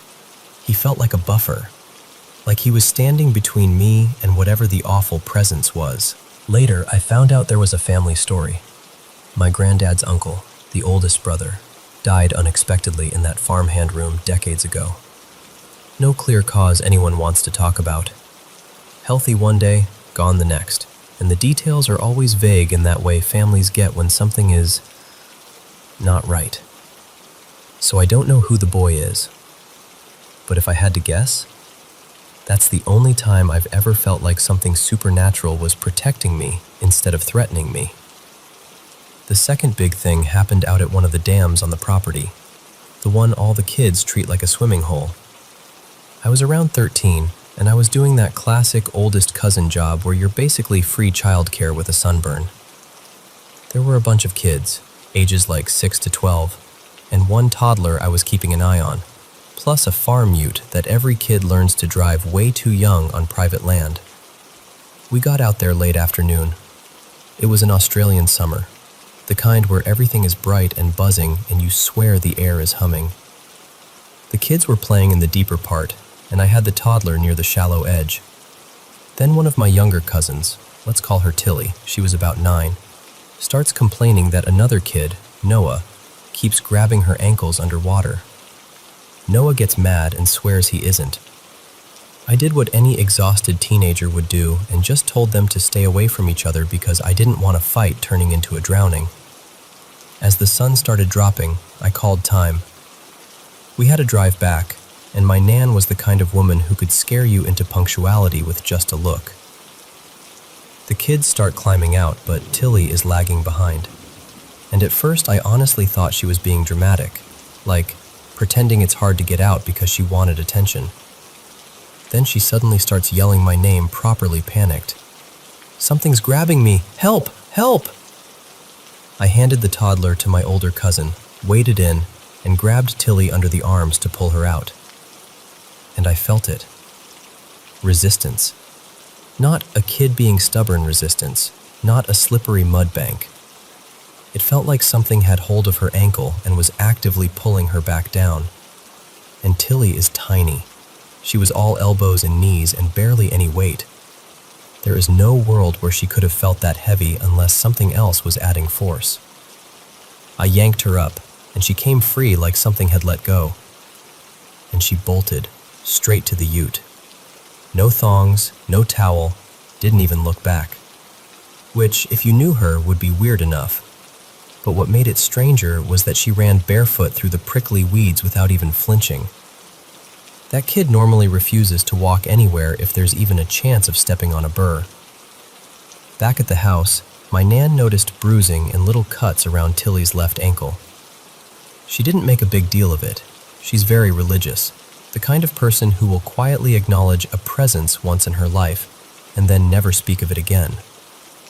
But later, when I asked Tilly about it, years later, she told me she thinks she saw a boy's face under the water when she was trying to climb out. like a pale shape looking up, and then hands reaching. After that, heaps of the girl cousins around that same age had some version of a damn story. Getting tugged, getting pulled down. That place just doesn't feel like normal water sometimes. Now, the third thing is something my whole extended family knows about, even the ones who roll their eyes at ghost talk. We call him the Shuffler, but the Shuffler doesn't care about fences. He just walks. You don't usually see his face. You'll catch a shape, man height, thin, wearing old-fashioned clothes, and you'll hear the shuffle of fast, stressed steps. Sometimes you can make out bits of muttering, but never a full sentence, like broken radio static. One night, I was about 15, babysitting a pack of cousins while my grandparents went out. The older kids and I knew the rule. Don't acknowledge him. Don't call out. Don't stare. Don't invite interaction. But the younger boys, because of course, decided that was boring. They found a window, waited until the Shuffler passed, and started yelling at him through the glass like it was a game. And the Shuffler changed. The pacing got tighter, closer, like he snapped off his usual loop and came right up beside the house. The sound went from somewhere out there to right on the other side of the wall. The boys came sprinting through the house, screaming that he was looking in the windows. So me and two of the older cousins went to the exact window they'd been shouting from, and we waited. And sure enough, when the Shuffler reached that spot, he lifted his head. We saw his face for the first time. His cheeks looked hollow, like he hadn't eaten in weeks. His skin was stretched tight, and his eyes were wrong. Mostly white, with this sharp little dark pupil that locked onto us like a pin. He stared for maybe 3 seconds. Then he kept walking.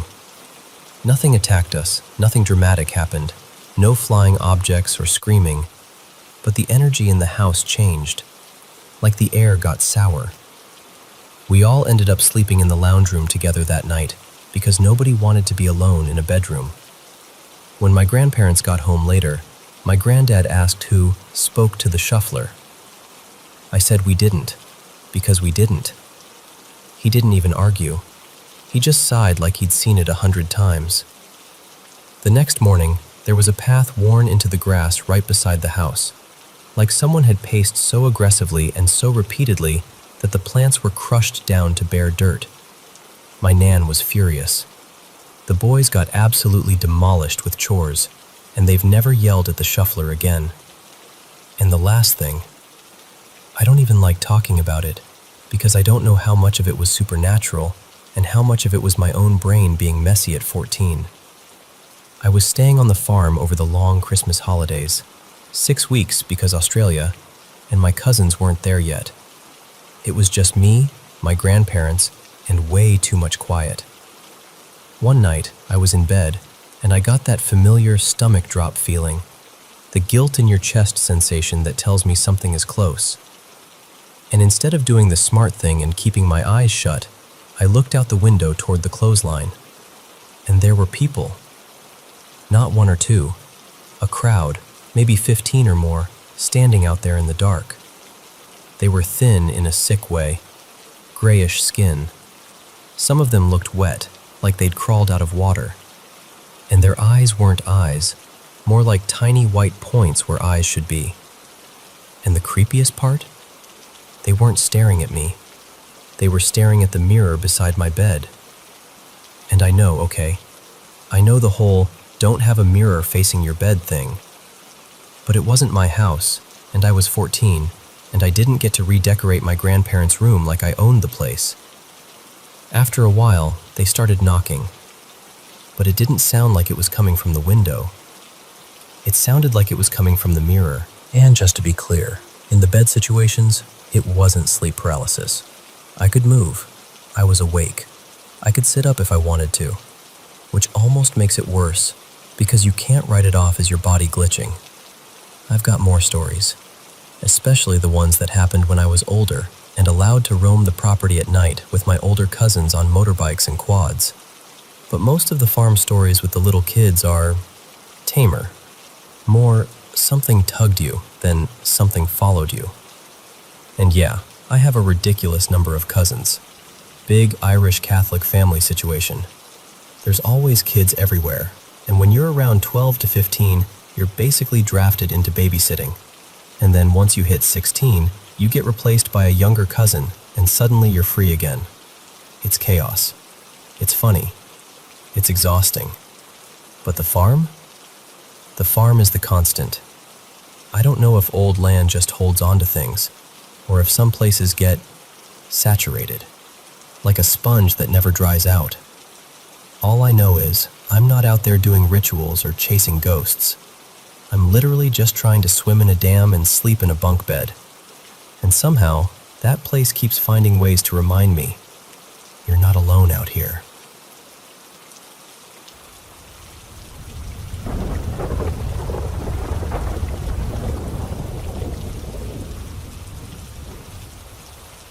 Hey, so I've been sitting with this knot in my stomach for days, and I think I need to just say it out loud to someone who's willing to listen. I'm a freshman, and my second semester starts in about a week and a half, and I'm genuinely to go back. I go to this tiny, historically women's college in Georgia, Briarwood College. I chose it because the scholarship package was honestly too good to ignore, and I told myself the quiet campus would be perfect for me. I'm not a big, constant movement, constant noise person. I like slow mornings. I like calm. I like spaces where you can breathe. But the weird part is, when I was deciding, there wasn't much about the school online. Like, almost nothing. What little I did find felt polished in this very controlled way, like it all came from the same handful of official sources. At the time, I shrugged it off. Now it feels like it should have screamed at me. Move-in day started normal. Everyone doing that nervous smile thing, trying to act excited while secretly panicking. I got paired with a roommate, Kenzie, and she was sweet right away. While she was unpacking, I wandered out and ended up chatting with a group of girls I'd just met. You know how it is. First day, you cling to whoever seems friendly because nobody wants to look alone. We decided to explore campus together. That's when the started. Because a big chunk of campus is abandoned. And I don't mean like unused classrooms. I mean straight up forgotten buildings. Windows cloudy with dust. Doors that feel like they haven't been opened in years. Whole stretches where it's too quiet, like the air itself is holding its breath. At one point, we went to the athletic center, thinking we'd check out the gym and get ourselves hyped up. And on the first floor, we found this pool. Except it wasn't a pool anymore. It was empty, grimy, and looked like it had been drained and left to rot. The second we stepped near it, it was like the mood in the room flipped. Not spooky like a horror movie, more like being unwelcome. Like something noticed us and did not like it. We tried to laugh it off, because what else do you do? And then, because we were dumb and curious and it was day one and we thought we were invincible, we noticed the basement access. It was partially chained off. And I know how that sounds. I know. But I'm telling you exactly what happened. We went down anyway. The second my foot hit the lower steps, my whole body went cold. Not normal chills. Like that sudden drop you feel when you miss a stair and your stomach lurches. Except it didn't stop. The basement was huge and dark, and the floor was dirt in places, like it was never finished or it was just given up on. We all went quiet without even saying we were scared. You could feel it on everyone's face. And then, almost at the same time, we all turned around and bolted back up. We pushed through the back doors to get air, like we needed to prove to ourselves we weren't shaken. And that's when we saw another building behind the athletic center, one that wasn't on any map we'd seen. It looked older, like it had been abandoned for forever. Naturally, our curiosity kicked in again. We walked around it until one of the girls, Mara, found a door that wasn't fully shut. So we went in. Inside were old bed frames and desks stacked like someone had tried to clean out the place and then just stopped halfway. But what threw me was the bathroom. A full bathroom. Not a little utility sink, an actual bathroom, like people used to live or work there. It made no sense with the rest of it. We were poking around, whispering and giggling like idiots, when Mara sprinted back to us and grabbed my arm hard. She said she heard voices, whispering, from behind a partition wall. I pushed into that section like I was brave, but I wasn't. I was just stubborn. And I swear to you, I heard it too. Soft whispering, like kids murmuring. It sounded like English, but the words didn't land. Like my brain couldn't hold on to them. Every hair on my arm stood up, and I got that pure survival feeling that just screams, "Leave now." So I ran outside. I didn't even try to play it cool. I just ran, heart pounding, trying to act like I didn't believe what I'd just heard. I went back to my dorm after that because I was done. I was exhausted, and it was my first day of college, and I just wanted something to feel normal. Kenzie asked me, casually, like she was asking if I'd seen the vending machine, if I'd been down in the basement of our dorm. Our dorm is shaped kind of like an L, and we're in the quieter back corner on the second floor. There are 2 stairwells. The main stairwell basement has the laundry room, so that part is normal. But she'd wandered down the other stairwell. I told her I didn't want to go look, so she showed me photos on her phone. And the pictures were wrong. It was this completely empty room, dirty and half-finished looking, like somebody started building it and then changed their mind. No door, just a bare doorway opening into nothing. A single light hanging from the ceiling. No furniture, no purpose, just a space that felt like it shouldn't exist. After that, things didn't get better.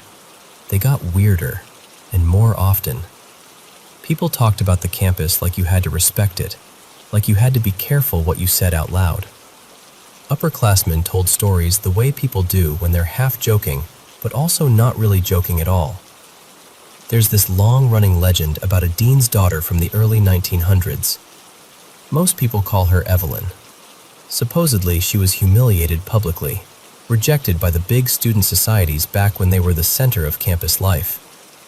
The story goes that she died by suicide in a main building stairwell, somewhere very visible, like she wanted everyone to carry it.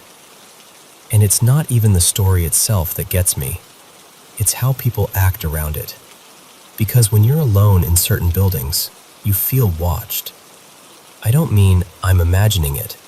I mean you catch yourself turning around, checking corners, listening for footsteps that never fully become footsteps. At night, walking back from a friend's room, it sometimes feels like something is just behind you, close enough that if you turned fast you'd bump into it. But there's never anything there. The vibe changes after sunset, especially near the academic buildings. It gets heavy, like the air presses down. Doors that are locked all day somehow end up open late at night. Not wide open like someone propped them, just unlatched. Waiting. I stopped studying in the academic buildings at night because my stomach would literally flip the second I stepped inside. Call it intuition, call it anxiety, call it whatever you want. I just know my body was telling me no. Even during the day, the woods near campus mess with me. Trails that should be straightforward somehow lead me off course.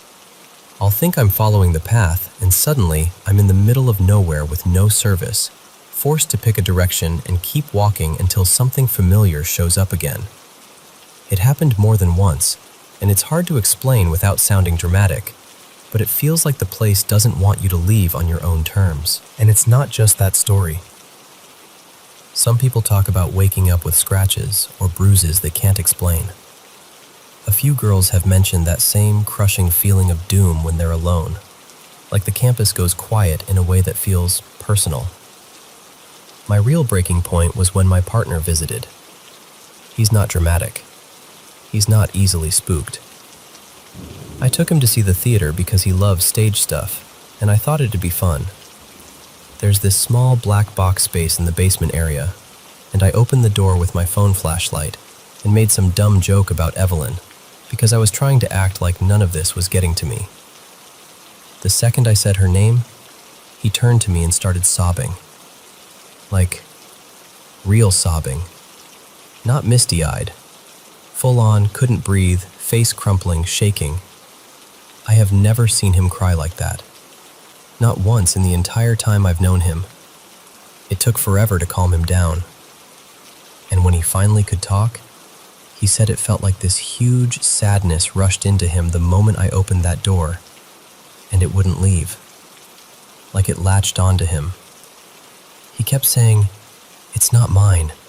This doesn't feel like mine." And that was the moment something clicked in my brain. Because the worst feelings, the strongest weird moments, the sense of danger, that something bad is about to happen sensation, seems to flare up when she gets mentioned. It's like the campus can tolerate you as long as you don't poke at that particular thing. But when you do, it's like you've rang a bell. Now I'm home, counting down the days until I'm supposed to go back, and I can't stop thinking about it.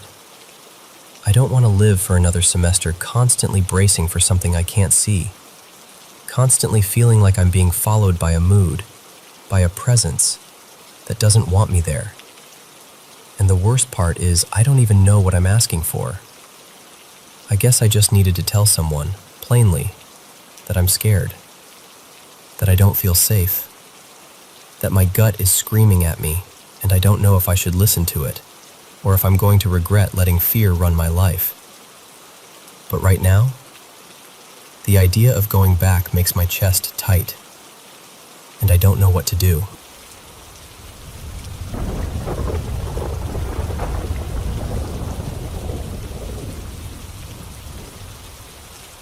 Hey, so I've always had this quiet fascination with paranormal stuff. Not in a I'm trying to summon anything way. More like I've spent most of my life listening for the strange little cracks in reality, you know? And honestly, it's kind of a family trait. My Nana, Ingrid, used to tell this story from when she was little, barely old enough to reach a window latch. She swore she saw her own grandma standing outside the farmhouse one evening, clear as day, even though that woman had been gone for a couple of years. Ingrid said it wasn't just that once either. There were other odd moments that happened around that time, like the house was still holding on to someone. Then there's my dad, Theo. He grew up in this creaky old place where the attic always felt wrong. He told me that one afternoon he was alone downstairs and heard a child singing up there. Not footsteps, not the TV, not pipes. Singing. Soft, almost cheerful. He went up to check and, of course, there was no one. My mom, Saskia, won't even entertain the topic. The funny thing is, I know she once tried a Ouija board with friends when she was younger. She insists nothing happened. But my dad, years later, told me a version where it absolutely did. Enough that it scared them into stopping. When I asked Mom about it directly, she snapped at me and told me, really firmly, never to mess with that kind of thing. Like she wasn't just annoyed. She was afraid. But yeah, me. The earliest thing I did, I don't even remember, because I was basically a toddler. I must have been about 2, maybe even younger. My great-grandmother, Alina, told my family that I toddled into her room, climbed up as best I could, and gave her this long, gentle hug. She said it was unusual, like I suddenly got very serious. And then, about 15 or 20 minutes later, she had her first stroke. She always claimed that hug felt like a warning, or maybe a goodbye she didn't know she needed yet. Years later, around 8 or 9, I started noticing what people call shadow figures. It happened on the walk home from school, especially in winter when the afternoons got dark early. I'd see something tall and human-shaped move past me at the edge of my vision, and the second I turned my head, gone. At the time, I wrote it off. Kids see weird stuff. You keep walking. you go home. But looking back, it happened too often to feel random. Then, when I was 15, something happened that still makes my stomach tighten when I replay it. I was in the bathroom late one night, brushing my teeth. I had this hoodie on, hood up, like always. The mirrored cabinet doors were open, so I couldn't see behind me, just the sink and my own face and that little strip of reflection on either side. And out of nowhere, yank. My hood got pulled backward, hard. Then again, yank. Then a third time, yank. Like someone was messing with me, but not playfully. More like they wanted me to react. My first thought was, ugh, it's Marcus, my stepdad trying to scare me. So I spun around, ready to snap at him. And I was completely alone. Door shut, no footsteps, no one in the hall. Just me, my toothbrush, and this weird, prickly silence that suddenly filled the room. The next year, 16, I had 2 more experiences, and one of them was, honestly, terrifying.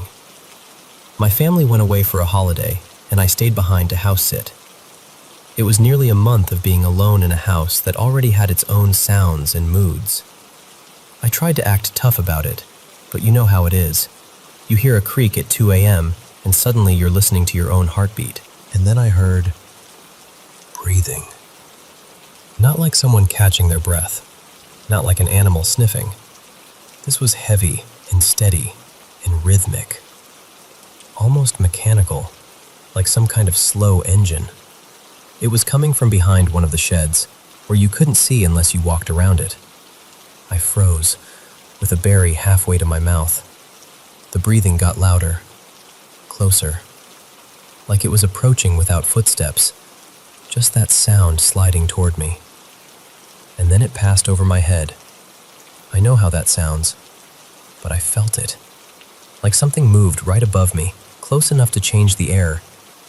And in that exact moment, my whole body turned heavy. Not tired heavy, like gravity suddenly doubled. My upper body got forced downward, like I was being pressed toward my knees. I couldn't move. I couldn't even fully straighten up. And then, as suddenly as it came, the pressure eased and the breathing drifted away into the night.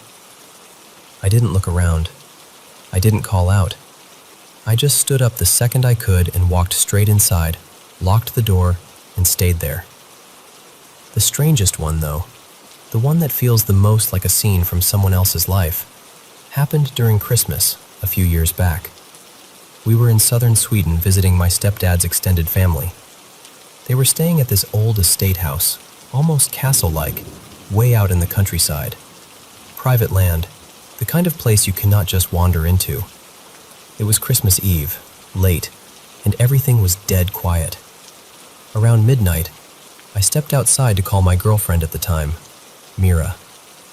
I remember my breath fogging in the cold, and the snow making everything feel muffled. We were talking about something normal, plans, gifts, nothing spooky at all.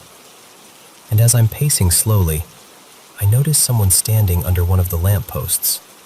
Just standing there. A person-shaped darkness, darker than the surrounding night, like the light was refusing to touch it properly. No movement, no face, no details, just that unmistakable outline. And I knew, absolutely knew, there shouldn't be anyone else outside. Everyone was in. There were no neighbors nearby, no cars. No reason for a stranger to be on that property, especially on Christmas Eve. I didn't say anything to Mira. I kept my voice steady, like if I acted normal, it would stay normal. But the whole time, I could feel my skin buzzing, like my body had decided something was wrong before my brain could finish the thought. Eventually, I went back inside, and I didn't mention it to anyone. Because what do you even say? Hey, I saw a person made of shadow under the lamp. You just swallow it and try to move on. And then there was one more thing. Late 2014 or early 2015, I can't remember exactly. This one was kind of my own fault. I'd been reading about sleep paralysis, people describing shadow figures, pressure on the chest, that whole nightmare between worlds feeling. And I got curious, like an idiot. I read how some people managed to trigger it by letting themselves drift off in a certain way. One night I was so exhausted, I accidentally slipped into that state without meaning to, like my body fell asleep before my mind did. And the second it started, I panicked. I tried to move, couldn't. Tried to force my fingers, my arms, nothing. It felt like my body was a locked door and I was trapped on the wrong side. Then came the pressure, like someone sat down on my chest. It wasn't just heaviness, it was weight, deliberate and firm, pinning me there. I could breathe, but every breath felt shallow, like my ribs were working against something. And I refused to open my eyes. I was terrified of what I might see if I did. I don't know what any of it means. I don't know if it's something paranormal, or if it's just the human brain doing weird human brain things. But I do know this. Those moments felt real in my bones. And once you felt something like that, once you've been alone in a room and felt a hand tug your hood, or heard breathing that shouldn't exist, or watched a shadow stand under a lamppost like it's waiting, part of you never fully goes back to normal.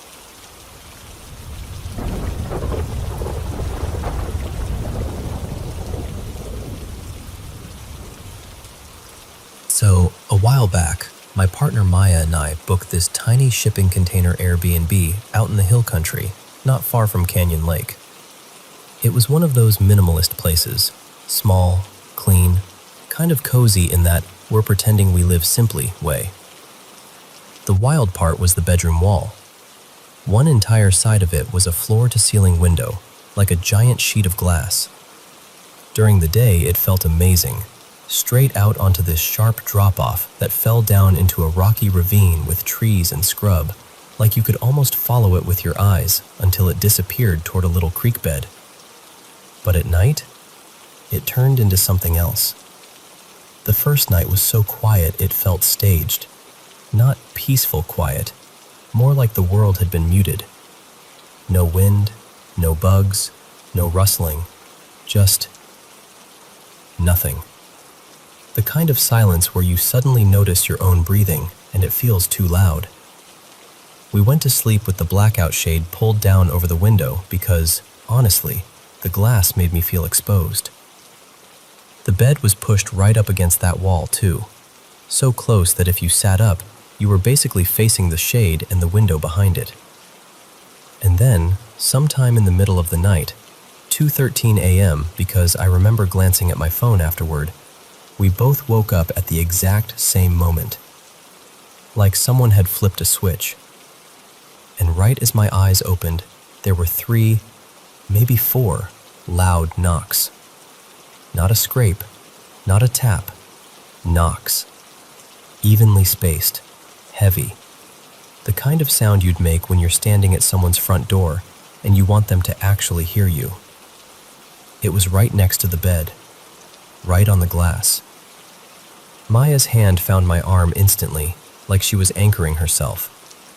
And I swear we didn't even have to talk. We both knew where the sound had come from because the bed was basically pressed against the window. You could feel how close it was, like the knocks were inside the room with us. My first instinct was to yank the shade up.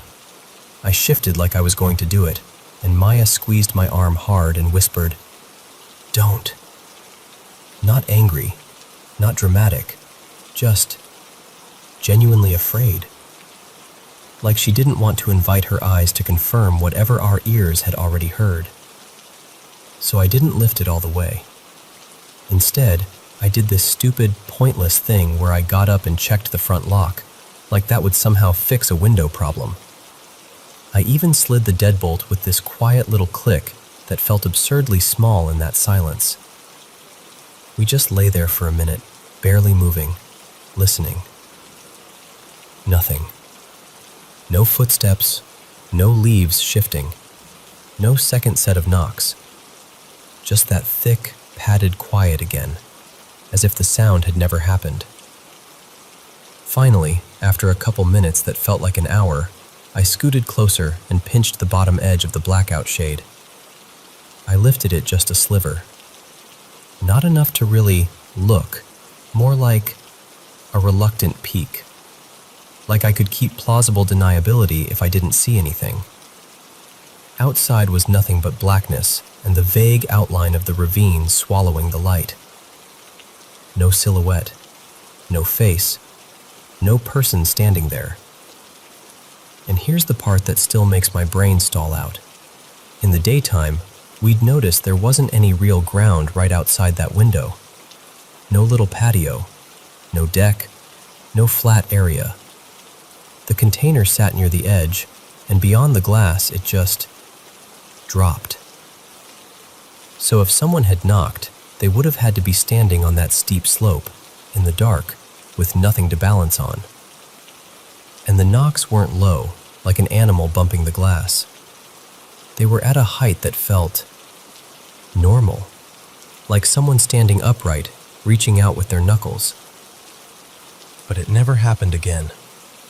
No second round, no follow-up, no pacing around outside, just that single set of firm knocks, and then the silence returning, like it had been holding its breath. We left the next morning earlier than we planned. In daylight, it was almost insulting how normal everything looked. Sun on the trees, birds, dry rocks in the ravine. The window just sitting there like a harmless piece of glass. Nothing felt haunted. Nothing felt wrong. And nothing came home with us either. No nightmares, no weird shadows, no lingering feeling. Just this one moment I can't file away neatly. A few deliberate knocks in the dead of night, on a window overlooking a drop-off where nobody should have been able to stand.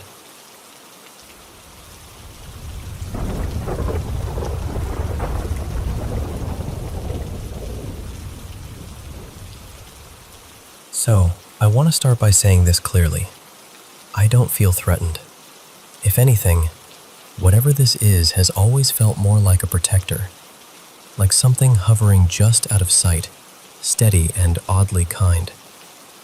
It began when I was a teenager, during this phase I had that I can only describe as intense. I was obsessed with collecting dead things, roadkill I'd find on back roads, scraps from a butcher, bones I'd discover near the shoreline after storms. Once or twice, even preserved specimens that definitely didn't belong to me. Back then, I didn't have a name for it, but later I found out people call it vulture culture. Looking back, I think that's when I opened a door in my home without meaning to. A woman I met years later, Mara, who was deep into occult practices, told me bluntly, "You invited something in." And I remember laughing like, sure, okay. But I also remember the way her eyes stayed serious. After that, strange things started happening. Not scary exactly, just impossible to ignore. The biggest pattern was the timing. Like reality would bend a little to keep me safe or steer me somewhere. There was a day I urgently needed a certain medication, something personal, something I couldn't exactly announce to my family, and I couldn't find a way to slip out. And then, out of nowhere, I got told I had to go to the pharmacy to pick up something completely unrelated. It was said with that tone adults use when they're not taking no for an answer. It gave me the perfect excuse, and I remember standing in the aisle thinking, okay, that was too convenient. And then there were the synchronicities.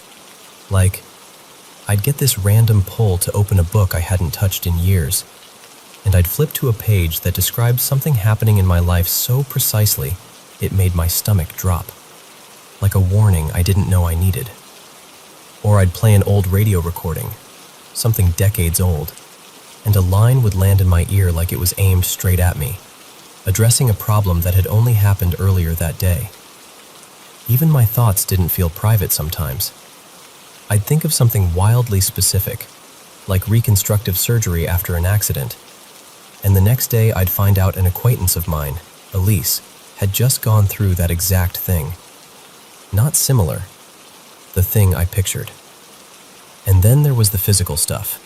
Not subtle, not, oh, maybe a breeze kind of stuff. I mean, I watched a pile of couch pillows bounce like they were being shaken from underneath, like someone invisible was trying to be funny. I stood there frozen, whispering, "No, no way." Like that would make it stop. The moment that really sealed it for me, though, was the lamp. One evening, I felt that presence more strongly than usual, like the air had weight, like the room had an extra heartbeat, and I just spoke out loud. I said, "If you're here, give me a sign, something undeniable."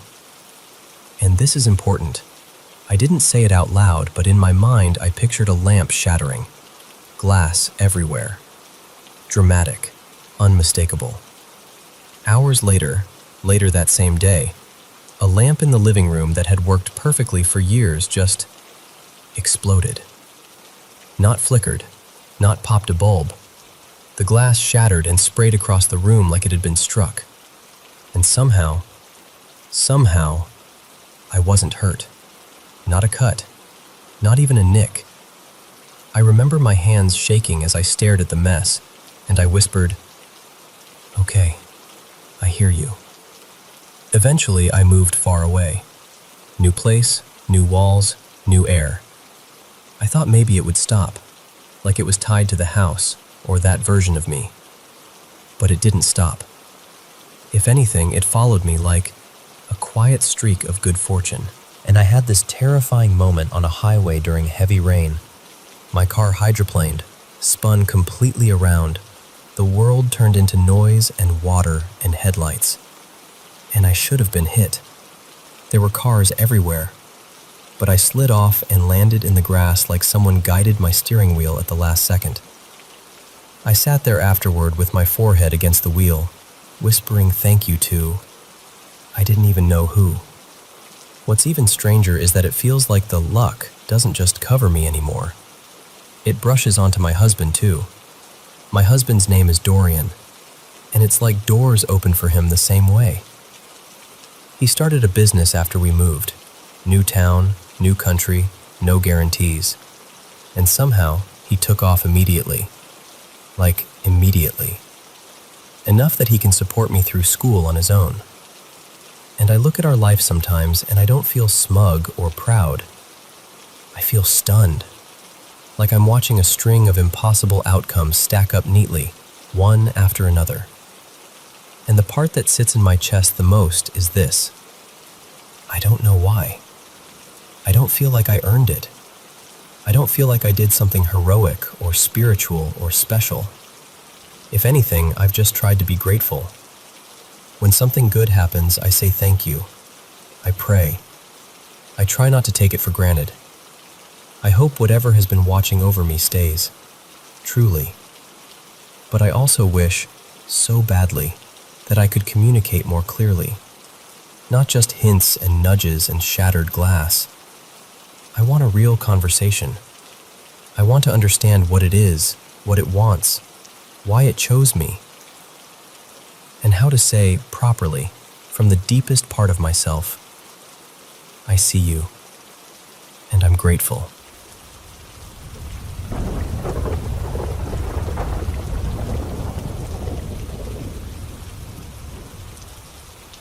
Hey, can I tell you something that's been sitting in my chest for the last day? Because I honestly can't shake it. So, I'm about 6 weeks pregnant. It wasn't planned.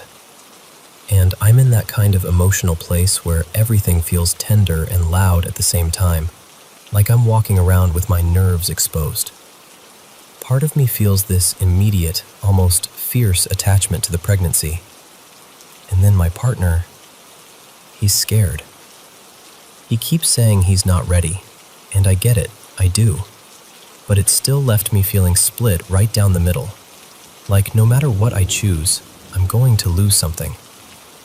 Last night I hit this point where I just couldn't carry it alone anymore.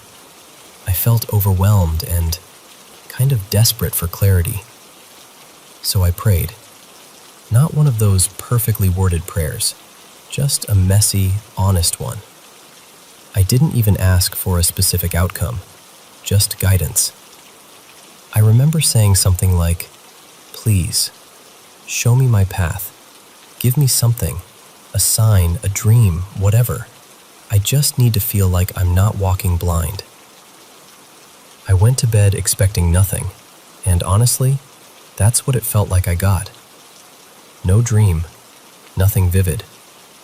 I woke up with that heavy disappointment, like, okay, so it's just me in my head again. I carried that feeling into the morning, quiet, weighed down, trying not to cry at random moments. And then later, completely out of nowhere, my cousin Marisol called me. I could tell the second she started talking that something was off.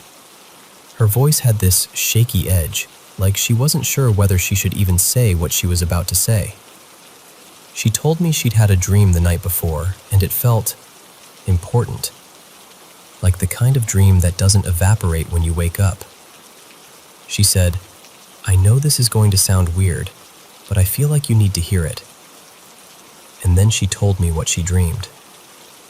She said there was a baby in our family, a little boy, tiny, bright-eyed, and smiling like he already knew everyone. She said in the dream the baby hadn't been planned, but somehow the whole family loved him instantly, like he belonged in a way that didn't need explaining. She described him so clearly: soft, dark hair, round cheeks, this sweet little grin that made everyone laugh. She kept repeating how small he was and how warm the feeling was around him, like the dream itself was wrapped in affection. Here's the thing. She has no idea I'm pregnant. I haven't told anyone, not my family, not friends, no one. There is absolutely no reason she would connect any of this to me. None. And that's what has me feeling undone. Because the timing is almost too on the nose. I asked for a sign and didn't get one, at least not directly. And then, the same night, someone else dreams something so specific and reaches out the next morning like she's carrying a message she didn't ask for.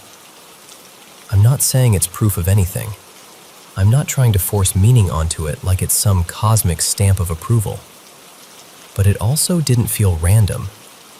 It felt like something brushed up against my life in a way that made me stop and go, wait, what was that? Since then, I've been stuck in this emotional loop, half comforted, half confused.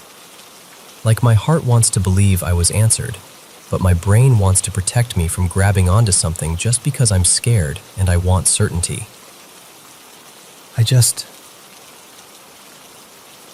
don't know. It's like I asked the universe to speak, and it didn't speak to me directly. It spoke through someone else. And now I'm left holding that call in my hands, turning it over and over, wondering what, if anything, I'm supposed to do with it.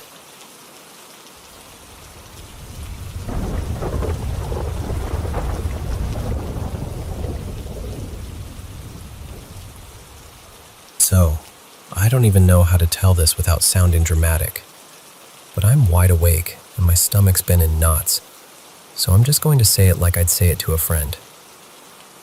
A few weeks back, I was scrambling for work, anything really, pet sitting, tutoring, cleaning. One morning, ridiculously early, like 4:40 a.m., my phone rings. No caller ID, and this calm, almost rehearsed voice goes, "Are you available to care for children at a private estate in the countryside? You would begin tomorrow." No interview, no tell me about yourself, nothing. And then the weirdest part. They mentioned my resume, like they already had it. I remember staring at my phone afterward thinking, how did you even get my information? But the pay was great and, I don't know, I've always loved old houses. I told myself I was being paranoid and said yes. The next day, a driver picked me up in this glossy black town car. Might have been a Lincoln, I'm not even sure, but it had that don't ask questions vibe. The driver barely spoke. At one point, without even looking at me, he said, "You won't get reception out there. Best to keep your phone put away." Which, okay, fine. But the drive felt endless. Trees closing in, thin roads that looked like they hadn't been widened since horse and cart days, and fog hanging low, even though the weather wasn't cold. It wasn't spooky in a movie way, more like the world got quieter the farther we went. Then we turned through these iron gates and the place just appeared. A huge Victorian manor, perfectly maintained. Not creepy abandoned at all. There were fountains in front, trimmed hedges, stone statues, beds of winter flowers, and actual gardeners working like it was a normal Tuesday. It looked expensive in a way I can't even describe, like the kind of wealthy that doesn't need to show off because it already owns everything. And then she came out. Not grandma old, but older, maybe late 50s? Tall. Rigid posture like she had a book balanced on her head her whole life. Hair pulled into a tight bun. Long, plain dress. She introduced herself as Mrs. Harrow, and she didn't exactly smile. She didn't exactly frown either. It was more like her face simply didn't waste energy on expressions.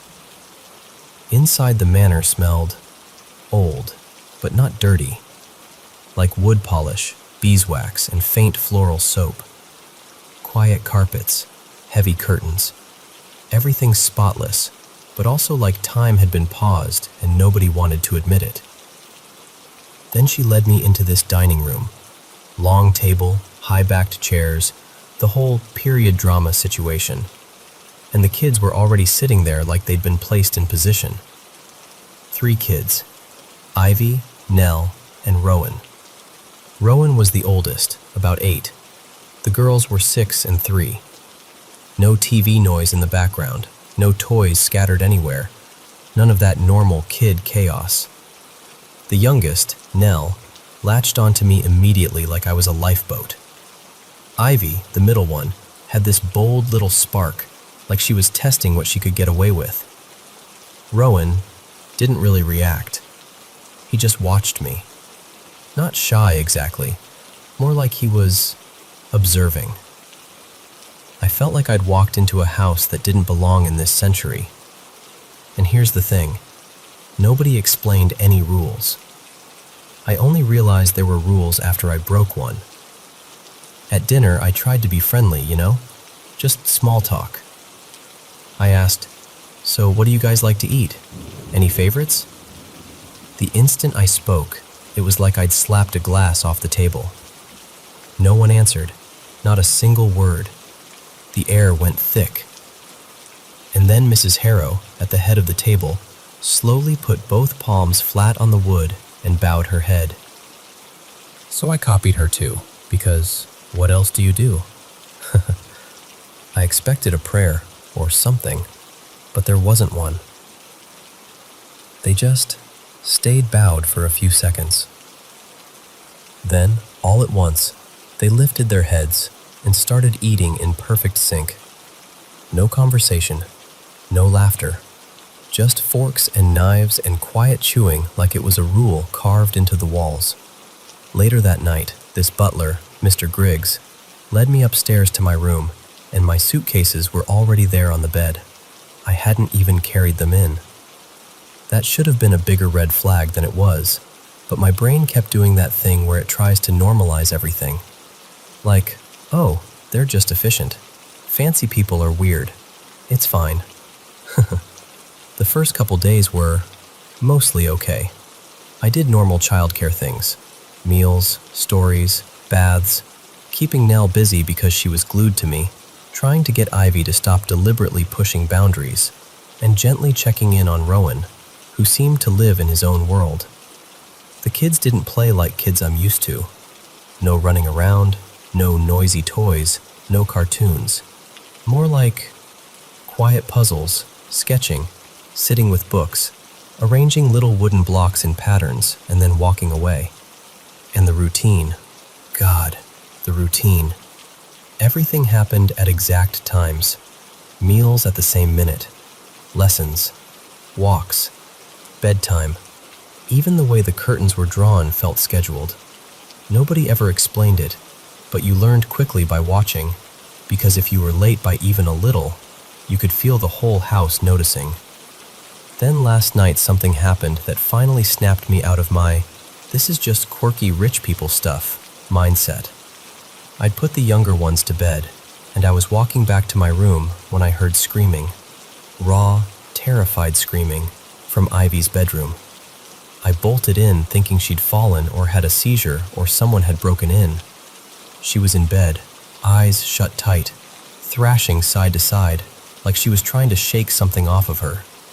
Her face was twisted like she was fighting. I grabbed her shoulders and called her name until she jolted awake, gasping and sobbing, clinging to me like she couldn't tell if she was safe yet.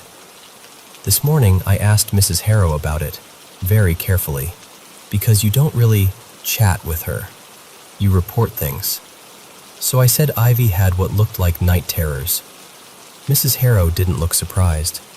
She just said, in that quiet voice, "It occurs. It is managed." I asked if she'd seen a doctor. She gave me this look, like I'd suggested something obscene, and said, "We do not invite modern interference into the household." And then Ivy, still pale and sleepy, whispered to me later what she saw. She said she saw tall figures in black cloaks, and that inside the hoods there wasn't a face, just emptiness and little red eyes like beads. I laughed a tiny bit when she said it, not because it was funny, but because I didn't know what else to do. I told her it was a nightmare. I told myself it was a nightmare. But after that, I started noticing things I swear I hadn't really looked at before. Symbols carved into door frames and banisters. Small, repeated markings that didn't feel decorative once you actually paid attention. Like someone had etched them there on purpose, over and over. Some looked like old club or lodge symbols, the kind you'd see in history books. Except, why would they be in a kid's hallway? Why would they be everywhere? And then, this part is what has me sitting here feeling stupid even saying it out loud. But then I realized the shapes were too uneven, too human. There were people out there, standing spaced across the grass in a wide ring, wearing long, dark, hooded clothing. Not walking, not talking, just standing in stillness like they'd been placed there the way the children were placed at the table. The whole circle perfectly arranged.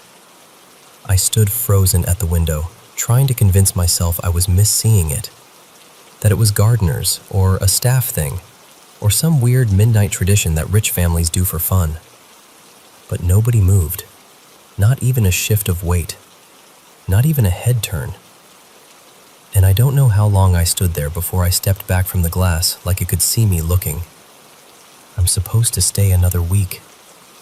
And I keep trying to be reasonable because nothing has actually hurt me. Nobody's threatened me. The house is clean. The kids are sweet in their own strange way. But the longer I'm here, the more it feels like I'm not just babysitting in an old house. It feels like I accidentally walked into something that's been going on for a long time, and they don't want witnesses who weren't invited.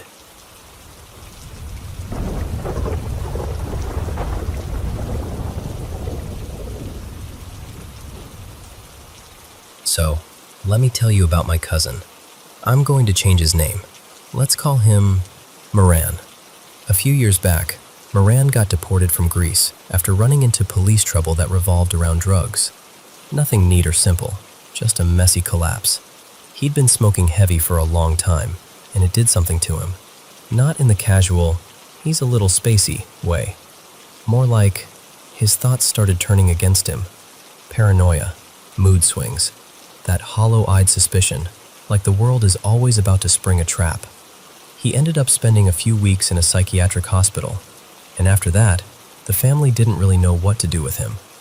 They didn't want him in the city, didn't want him drifting, and they didn't trust him alone where there were temptations. So they sent him back to this old childhood house our family still had, way up in a remote mountain village in Albania. When I say house, don't picture something cozy. Picture a place that feels like it's been holding its breath for decades. No electricity. Water that only worked when it felt like cooperating. Stone walls that stayed cold even in summer, and everything smelled faintly damp, like old blankets and mildew. At night, the silence wasn't peaceful. It was heavy, like it had weight. Moran was there completely alone, and he barely slept. There was this one episode that still sticks in my mind. Someone told me about it later, and I remember thinking, yeah, okay, he's not okay. He'd gotten so worked up one night that he ripped the main door right off the hinges. Not joking, like tore it down, smashed it into pieces, and burned the wood inside the house just to warm himself up. That's the kind of thing that makes you stop arguing with yourself about whether someone's just stressed. But here's the part that always confused me. Moran was never afraid of the dark. Even in that village, where the roads are basically dirt and the trees crowd in close, he would walk outside at night like it was nothing. No flashlight, no hesitation. He'd go down the road, into the little stretches of forest, just wandering. Like the dark didn't register as danger to him. And around that same time, he told me something strange about the neighbors. Across the road, there was this elderly woman, his neighbor's grandmother. And Moran said that sometimes, after midnight, she'd come outside and walk in slow circles around her own house. Same route, same pace, over and over. No talking, no purpose, no lights. Just circling like she was tied to the ground with an invisible string. I remember laughing it off when he first said it. Like, okay, sure, maybe he imagined it, maybe he was half asleep. But he didn't say it like a rumor. He said it like an observation, like it was just another thing the night did. Then he started talking about the sound. He told me that every night, at the same hour, like it had a schedule, he'd hear this noise coming from the bathroom, specifically from the toilet. And he didn't describe it like plumbing. He said it was like something chewing, wet, slow, rhythmic. Like whatever it was had a mouth, and it was calmly working through something it had caught. He'd get up, walk over there, and the moment he stepped into the bathroom, silence. Instant. The room would be empty. Just cold tile, cold air, that dead smell old houses have. No rats, no dripping, no nothing. And yet, the next night, same hour, same sound. Night after night. Until one night, this is where his voice changed when he told it.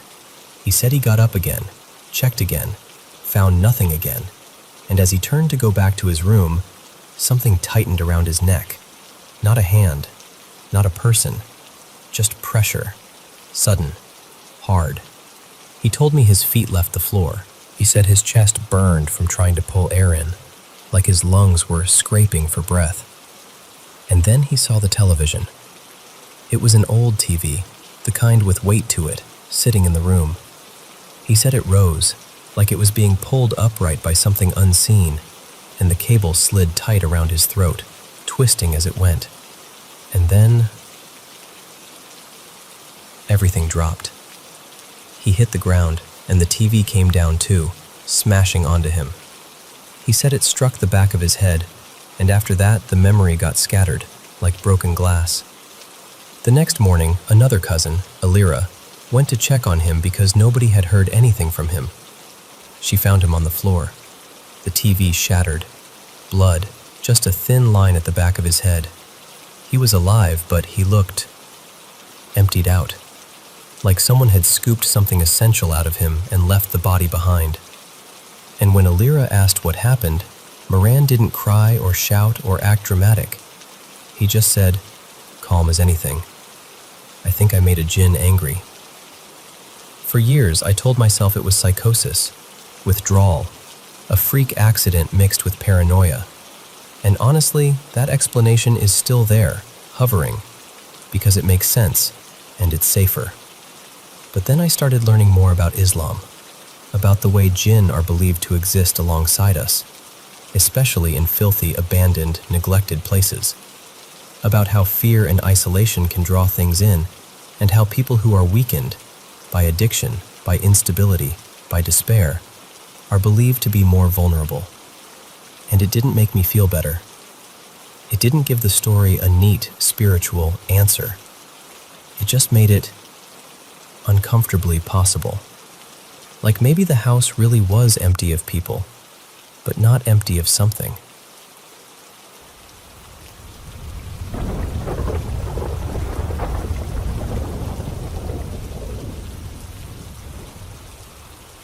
Okay, so this is going to sound strange, but I'm just going to tell you exactly how it's been happening. Sometimes at night, I hear breathing in my room. Not all the time, just often enough that I know it's a thing I've experienced more than a handful of times. And it's always at night. Like the kind of night where the whole house feels extra quiet and every little sound seems bigger than it should. I live with 2 other people. One of them, Jade, sleeps in the room right next to mine. The other, Callum, is on the other side of the house, basically as far away as you can get. And yeah, the walls are a little thin, but not that thin.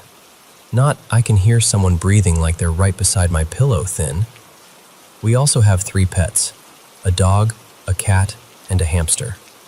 The dog usually sleeps downstairs, or sometimes in the far room with Callum.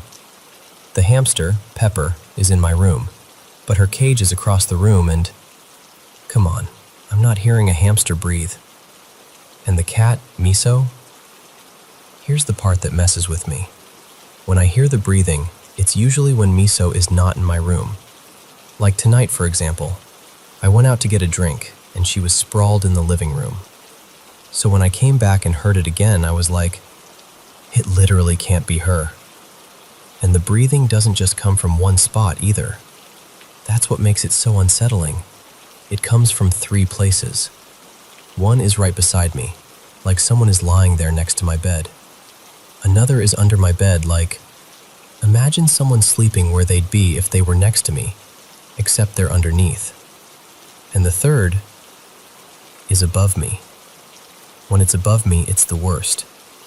Because it sounds like somebody is standing next to the bed, leaning over, watching me. And I don't even sleep against the wall. I'm kind of positioned so there's space around me. So when I hear it coming from above, my brain starts filling in the blank with this horrible image of someone being right there. Like, right over me. Sometimes it even sounds like they're on all 4s, hovering over the bed, breathing down. I know how dramatic that sounds, I know. But that's genuinely what it feels like in the moment. It's not constant breathing either. It comes and goes. Sometimes it's quiet for a while, and then, there it is again, closer, like it's trying to be careful. And the breathing itself is usually one of 2 types. The first type is like someone asleep. You know how sleeping breathing isn't always perfectly even? There's the occasional deeper breath, that little huff, that heavier exhale. That's what it sounds like. And honestly, I've heard pets breathe like that before. But like I said, when this happens, the pets aren't in the right place for it to make sense. The second type is the one that freaks me out the most. It's like someone is trying to breathe quietly, like they're holding their breath on purpose. And then they have to take a quick, deeper breath, like they're hoping I won't notice. Like they're trying to be subtle and failing. And sometimes, I don't just hear it, I feel it. Not always at the same time, which is part of why I'm frustrated, because I can't tell what connects to what. But there are moments where I'll feel that soft push of air, like when someone next to you takes a deeper breath and you feel it shift on your skin. That kind of thing. And when that happens, I also get this weird, heavy sense that someone is too close. Like my body knows before my brain catches up. And I'll just lie there thinking, do I turn my head? Do I look? Because it's one of those moments where you're terrified of confirming what you think you're sensing. I've tried to be logical about it. Like, okay, there's a bridge not super far away, and cars go over it all day and night. Not non-stop, but enough that there's background sound sometimes. And there's definitely some kind of draft in the house. The bathroom door moves on its own a lot. Jade swears it's just air pressure or whatever, even though it moves sometimes when no windows are open, which is suspicious, honestly. But my room is on the second floor, so it's not like something outside the window is right there breathing. And the attic isn't right above me in a way that makes sense either. Plus, the ceiling's high enough that if something were up there, I don't think it would sound like it's hovering directly over my bed. So, I don't know. Sometimes, just in case, I'll talk out loud into the room. Not like a dramatic movie thing, more like, quietly, "Hey, if something is here, please respect my space. Don't hurt me. I'm not trying to hurt you." That kind of thing. Because if there is something, I don't want to start a war with it, you know? And I've even had the thought like, maybe something was on this land before the house was built. It's a new build, so nobody lived here before us. But the land itself had a history long before we showed up. And I should probably say this too. I'm not exactly stable. I deal with anxiety and depression, and I have CPTSD, and I'm autistic, and I have some physical stuff going on too, like weird heart flutters and neurological symptoms. It's a lot. So I have wondered, is my brain just messing with me? But it doesn't feel like a hallucination. It feels external, like something I'm noticing, not something I'm inventing. Tonight it's 4:46 a.m. as I'm thinking about this. I woke up around 3:30, and I think that's when it started again. And I'm not even fully panicking. I'm more unsettled and curious. I'm a why person. I just want an explanation that makes sense.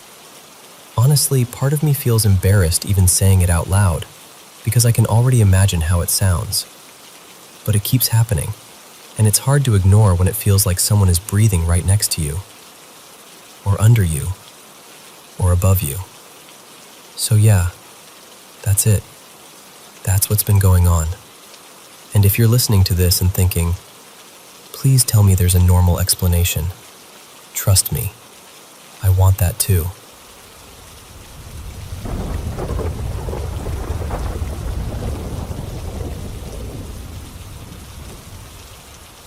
Hey, okay, so I need to tell you what's been going on, because it sounds unreal even as I say it out loud.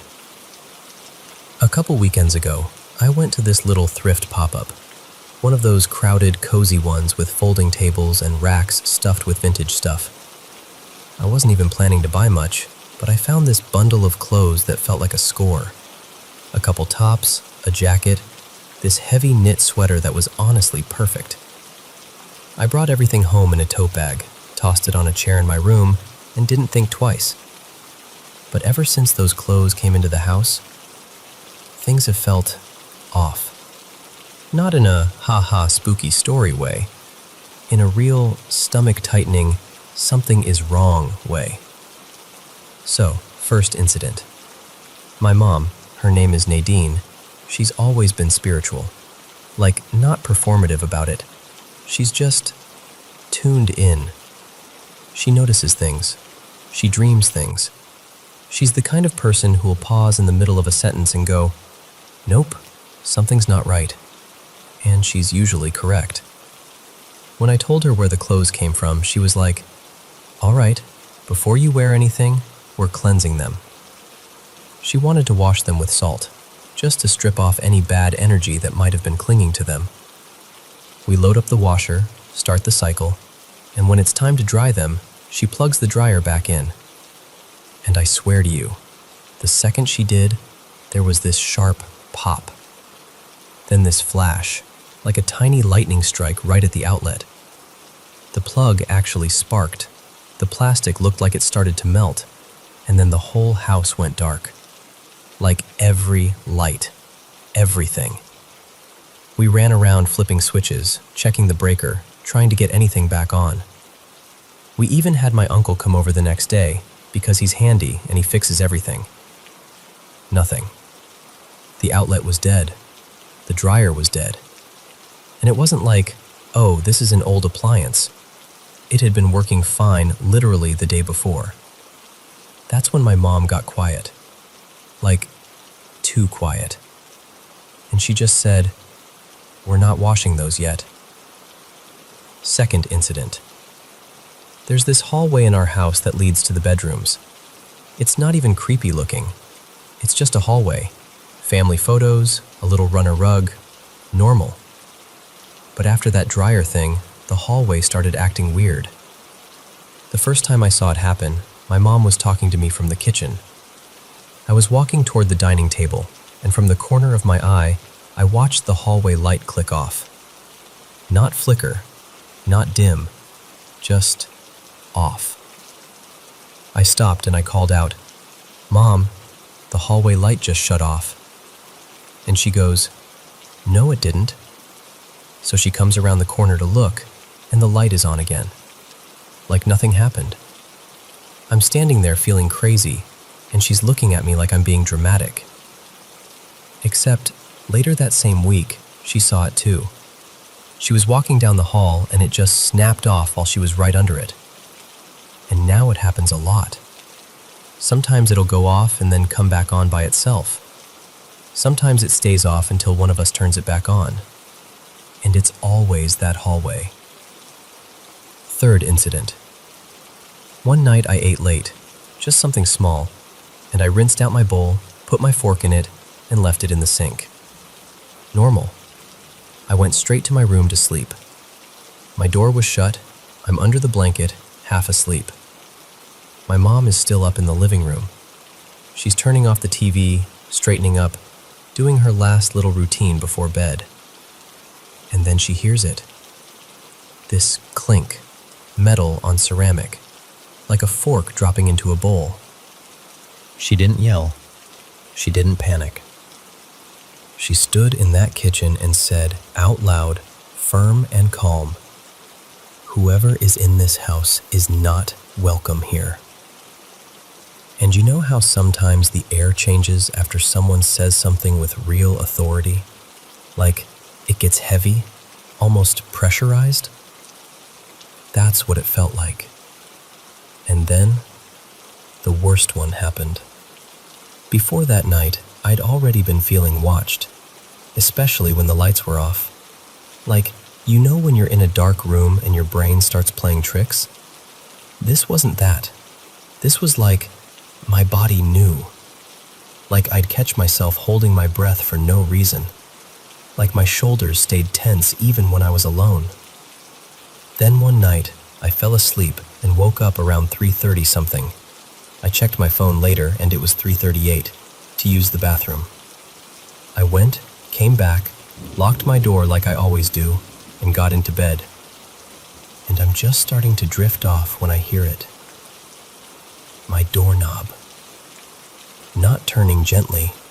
Not a little jiggle like someone grabbed the wrong door.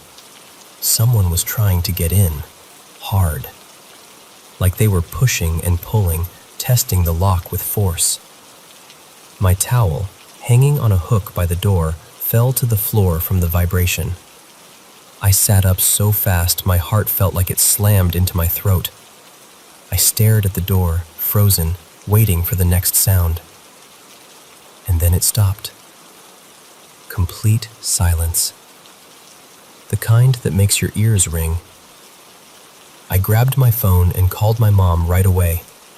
I'm whispering like I'm afraid someone will hear me, and I'm like, "Mom, did you just try to come in my room?" And she goes, groggy and confused, "No, I'm in bed. Why?" And I tell her, someone was trying to get in, like really trying. She didn't argue. She didn't tell me I was imagining it. She just said, "Open the door and come to my room. Now." So I did. I didn't even turn my back to my door. I just unlocked it and slipped out like I was escaping something. We stood together in the hallway, and I swear, even there, the air felt wrong, like the house was holding its breath. We walked toward my room, and my curtains that shouldn't move because the window was shut, were shifting. Like something had brushed past them, like there was a draft where there shouldn't have been one. At that point, I slept in her room. Lights on, door closed. I didn't care if I looked like a little kid. And here's where it gets complicated. Because I'm Haitian. And spiritual protection isn't some random trend in my family. It's real, it's cultural, it's ancestral.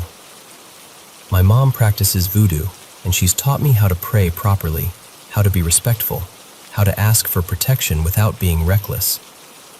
The night before everything got really intense, I had prayed to Azili Danto. She's been a protector in our family for a long time. I lit incense, I spoke from my heart, I asked for strength and shielding. I used Florida water on my chest and my wrists the way my mom taught me. So now my brain is spinning because I'm thinking, did I do something wrong? Did I open something I didn't mean to? Or did those clothes already have something attached and all I did was make myself more aware of it? I have cleansing things, Florida water, blessing water, a remover I got from a botanica. And my mom is already talking about bringing in a priest to bless the house because she does not play around when it comes to the safety of the home. But mostly,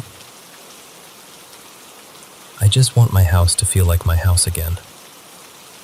I want to know the right way to get rid of those clothes without making it worse, without letting anything cling on or find a new corner to hide in. I want to feel safe walking down my own hallway. I want to lock my door and actually believe it means something. And I know how this sounds. I do. But I also know what I've seen. And I know what my mom has heard.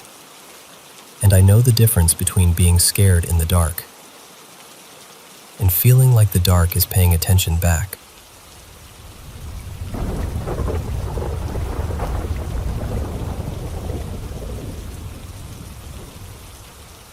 So, before I start, this isn't a horror story. Not really. It's more like one of those moments that still sits in the back of your head years later because it never fully explained itself. I practice witchcraft, not Wicca, just my own path, and I've been at it for about 4 years now, which, yeah, isn't forever, but I take it seriously. I study a lot. I've got someone more experienced who guides me when I need it, and I try to learn across different traditions without swallowing any of them whole. I'm building a worldview, not collecting aesthetics. Anyway, a couple friends in my circle work with demons, and I don't mean that in the cheesy movie way. I mean entities they treat as real, present, and, frankly, complicated. I'd always kept a polite distance from that whole lane. Curiosity, sure, but also a big internal no thanks. At the time this happened, I was not okay. My mom's health was sliding downhill fast, and the money part was terrifying. Every phone call felt like it might be the phone call. Every bill felt like a countdown. I was raw, exhausted, and honestly kind of floating through my days with my ribs exposed. That matters because, if you believe in leverage, grief and panic make you easy to grab. One night I was with a few of those friends, just a cozy, low-key hang. Candles, tea, the usual witchy friend group vibe where half the conversation is jokes and the other half is earnest spiritual theory. We decided to do a simple tarot pull. Nothing dramatic, nothing demon-related, just cards. And then, out of nowhere, I got this headache. Not a normal headache either. It was sharp and immediate, like someone had pressed their thumb into the center of my forehead from the inside. I remember blinking a few times like maybe I'd stood up too fast, but I hadn't. I hadn't drank anything weird. No incense smoke in my eyes. Just pain. And then the presence hit. You know when someone walks into a room behind you and you can feel it without seeing them? Multiply that by 100. It wasn't a sound or a smell. It was like pressure, like the air had weight. And the worst part was the sensation that something was leaning toward my thoughts, not reading them like a book, but testing the lock on the door. I snapped up and I was like, "Okay, what are you doing?" And my friend, let's call him Eli, looked at me with this calm, slightly distracted expression he always got when he was in it. Eli was the kind of guy who could be sweet and spacey at the same time, like his mind lived 3 inches to the left of his body. And he goes, very casually, "They're here." I stared at him. "Who is they?" And he says, "The beings I work with. One of them is in the room." He didn't say it like a threat. He didn't say it like a party trick. He said it like, "Yeah, the cat came in." And that almost made it worse, because the presence didn't feel cartoonishly evil. It wasn't claws and smoke and screaming. It felt composed, watchful, interested, like something intelligent was standing just behind the curtain, smiling without moving its mouth. Eli assured me it wasn't malicious, at least not in the obvious way. And I remember thinking, very clearly, that's what makes it dangerous. Anything truly predatory doesn't always show teeth first. Time passed, minutes, maybe longer. My sense of it gets fuzzy. The tarot spread was just sitting there like a paused sentence. And then Eli told me one of them wanted to speak with me. I didn't agree, exactly. I didn't sign anything. But I was there, and I was already feeling that pressure behind my eyes, and part of me wanted answers because part of me wanted relief. So Eli started mediating, like a translator or a bridge. The message came through in that way these things often do. Half words, half impressions. And it offered me something. Not like money falling from the sky. Not like, poof, she's healed. It was more like the feeling of a solution being placed on the table. Like a velvet box being opened. Like someone saying, "You can stop being afraid. You can stop scrambling. This can be handled." It was the spiritual equivalent of a monkey's paw, and I knew it. I knew it in my bones. But the offer came with this eerie sweetness. It didn't demand anything. It didn't bargain. It didn't say, "in exchange." It just kind of presented the possibility. And then it did something that made my stomach drop. It made me feel seen. Not in the comforting way. In the way where you realize something is looking at you from the inside out. Like it's memorizing your soft spots. The message was basically, your worries about your mom can be solved. And you're different. You're special. Which, first of all, no, I don't buy that. Special is one of those words that sounds flattering and functions like a hook. Second of all, it made my skin crawl because it felt like it was saying the exact thing that would be hardest to ignore at my lowest point. I sat there, gripping the edge of my chair, and I remember thinking, if I take this, I will regret it for the rest of my life. Even if it worked, even if it helped, because whatever it touched to do, it would stay touched. So I refused. Out loud. Firmly. No loopholes. And immediately, it was like the pressure backed off. Not fully gone, but like a hand easing away from a door it had been pushing on. The headache started to dull. The air felt lighter. I could breathe again. Later that night, when I was home and the adrenaline wore off, I did what I always do when I'm rattled. I checked in spiritually with the deity I consider my guardian. And let me tell you, I got scolded. Not cruelly, but like a parent who's trying not to yell because they're scared. Like, don't you ever let desperation make decisions for you. And I laughed, because even in the middle of being shaken, the idea of getting a divine lecture for almost being tempted was so painfully on brand for my life. But under the humor, I felt it. Relief. And a little shame. And a deep gratitude that I'd said no. Still, it lingers. Because the question that haunts me isn't, what would have happened if I accepted? It's this. Why offer it without asking for anything?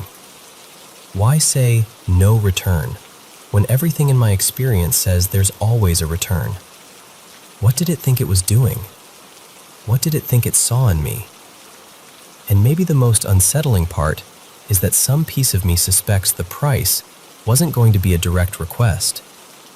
It was going to be something subtler, something that would unfold later.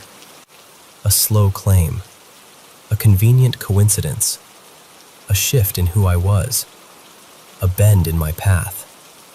So, yeah, moral of the story? I don't know.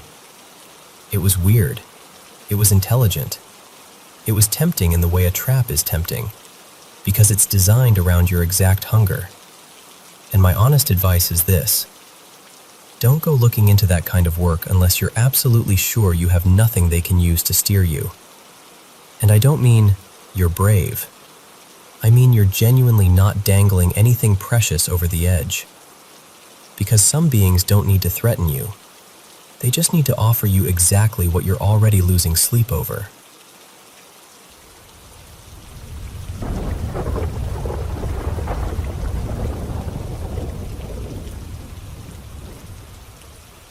Before I jump in, I just want to say, this isn't really my usual corner of the internet. I'm not someone who hangs out on forums or anything. I'm only here because I'm genuinely rattled, and I don't know where else to put this. So if I explain it weird, or not in the right way, that's why. So, back in early November of 2025, my grandpa, his name was Ray, got hit with a diagnosis that felt unreal. Not just one thing, multiple cancers, all advanced, plus a bunch of other serious complications like seizures and blood clotting issues. It all moved so fast that my family basically went into survival mode overnight. We live in Maryland, and he was across the river in Delaware, so we were constantly driving back and forth. Weekdays when we could. Weekends, always. Bags half-packed all the time. That kind of blur where you're exhausted, but adrenaline keeps you moving because you love someone and you're trying to hold things together. Ray passed away in mid-December. And ever since then, I haven't felt alone. Like, not once. Even when I'm technically by myself, there's this steady, unmistakable sense that someone is there.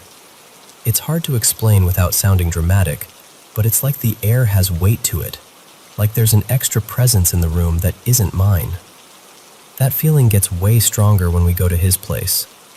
We still go there a lot because there's a messy situation with his roommate, and we can't just leave the house empty. So we're down there constantly, sometimes a couple nights, sometimes longer, basically whenever we can manage it. And the weird thing is, the house doesn't just make me sad, it makes me paranoid. It's like clockwork. As soon as it gets later in the evening, my brain flips into this hyper-alert mode. Every creak becomes a footstep. Every little shift in the house makes my heart start pounding. I'll be lying in bed trying to sleep, and I can't, because I feel like if I close my eyes, I'm going to miss something. Like something is going to happen in the second I stop paying attention. I keep thinking, what am I even afraid of? Because it's not like I'm imagining some clear threat. It's more like the house feels occupied. Not physically, not in a normal way, just present. Like there's an awareness in the space that makes me tense up. At first, my brain went straight to the idea that it's something paranormal. Like maybe Ray is still around, watching over us, checking in, lingering, whatever you want to call it. And I'll be honest, I've always been the kind of person who's a little more open to that stuff. I've always felt like there's more going on around us than we can see, and I've had moments in my life where I've trusted that gut feeling. So part of me wants to believe it's him. But then there's the other part of me, the part that's trying really hard to be rational, that keeps saying, okay, or you're grieving, you're exhausted, you're stressed. Your brain is doing that thing where it turns feelings into patterns. Because grief does weird things to you. And the constant traveling, the illness, the decline. It was traumatic in that slow, grinding way where you don't realize how bad it is until after. It's like my body is still stuck in the something terrible is about to happen phase, and it doesn't know how to switch off. And there's one more layer to it that makes me even more unsure of myself. But I've read that bipolar issues can come with paranoia sometimes, or that your brain can turn the volume up on fear and suspicion, especially under stress. And if that's true, then maybe this feeling I'm having isn't supernatural at all. Maybe it's my mind in overdrive, trying to make sense of grief and pressure and unfamiliar quiet.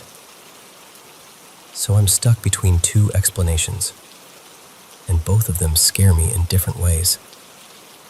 Because if it's something paranormal, I don't know what that means, or what I'm supposed to do about it. And if it's me, if it's my mental health spiraling, then that's its own kind of terrifying, because it means I can't fully trust what I'm feeling. All I know is this: ever since Ray died, the world hasn't felt empty the way it should, especially in that house, especially at night. And I'm not posting this for attention or drama.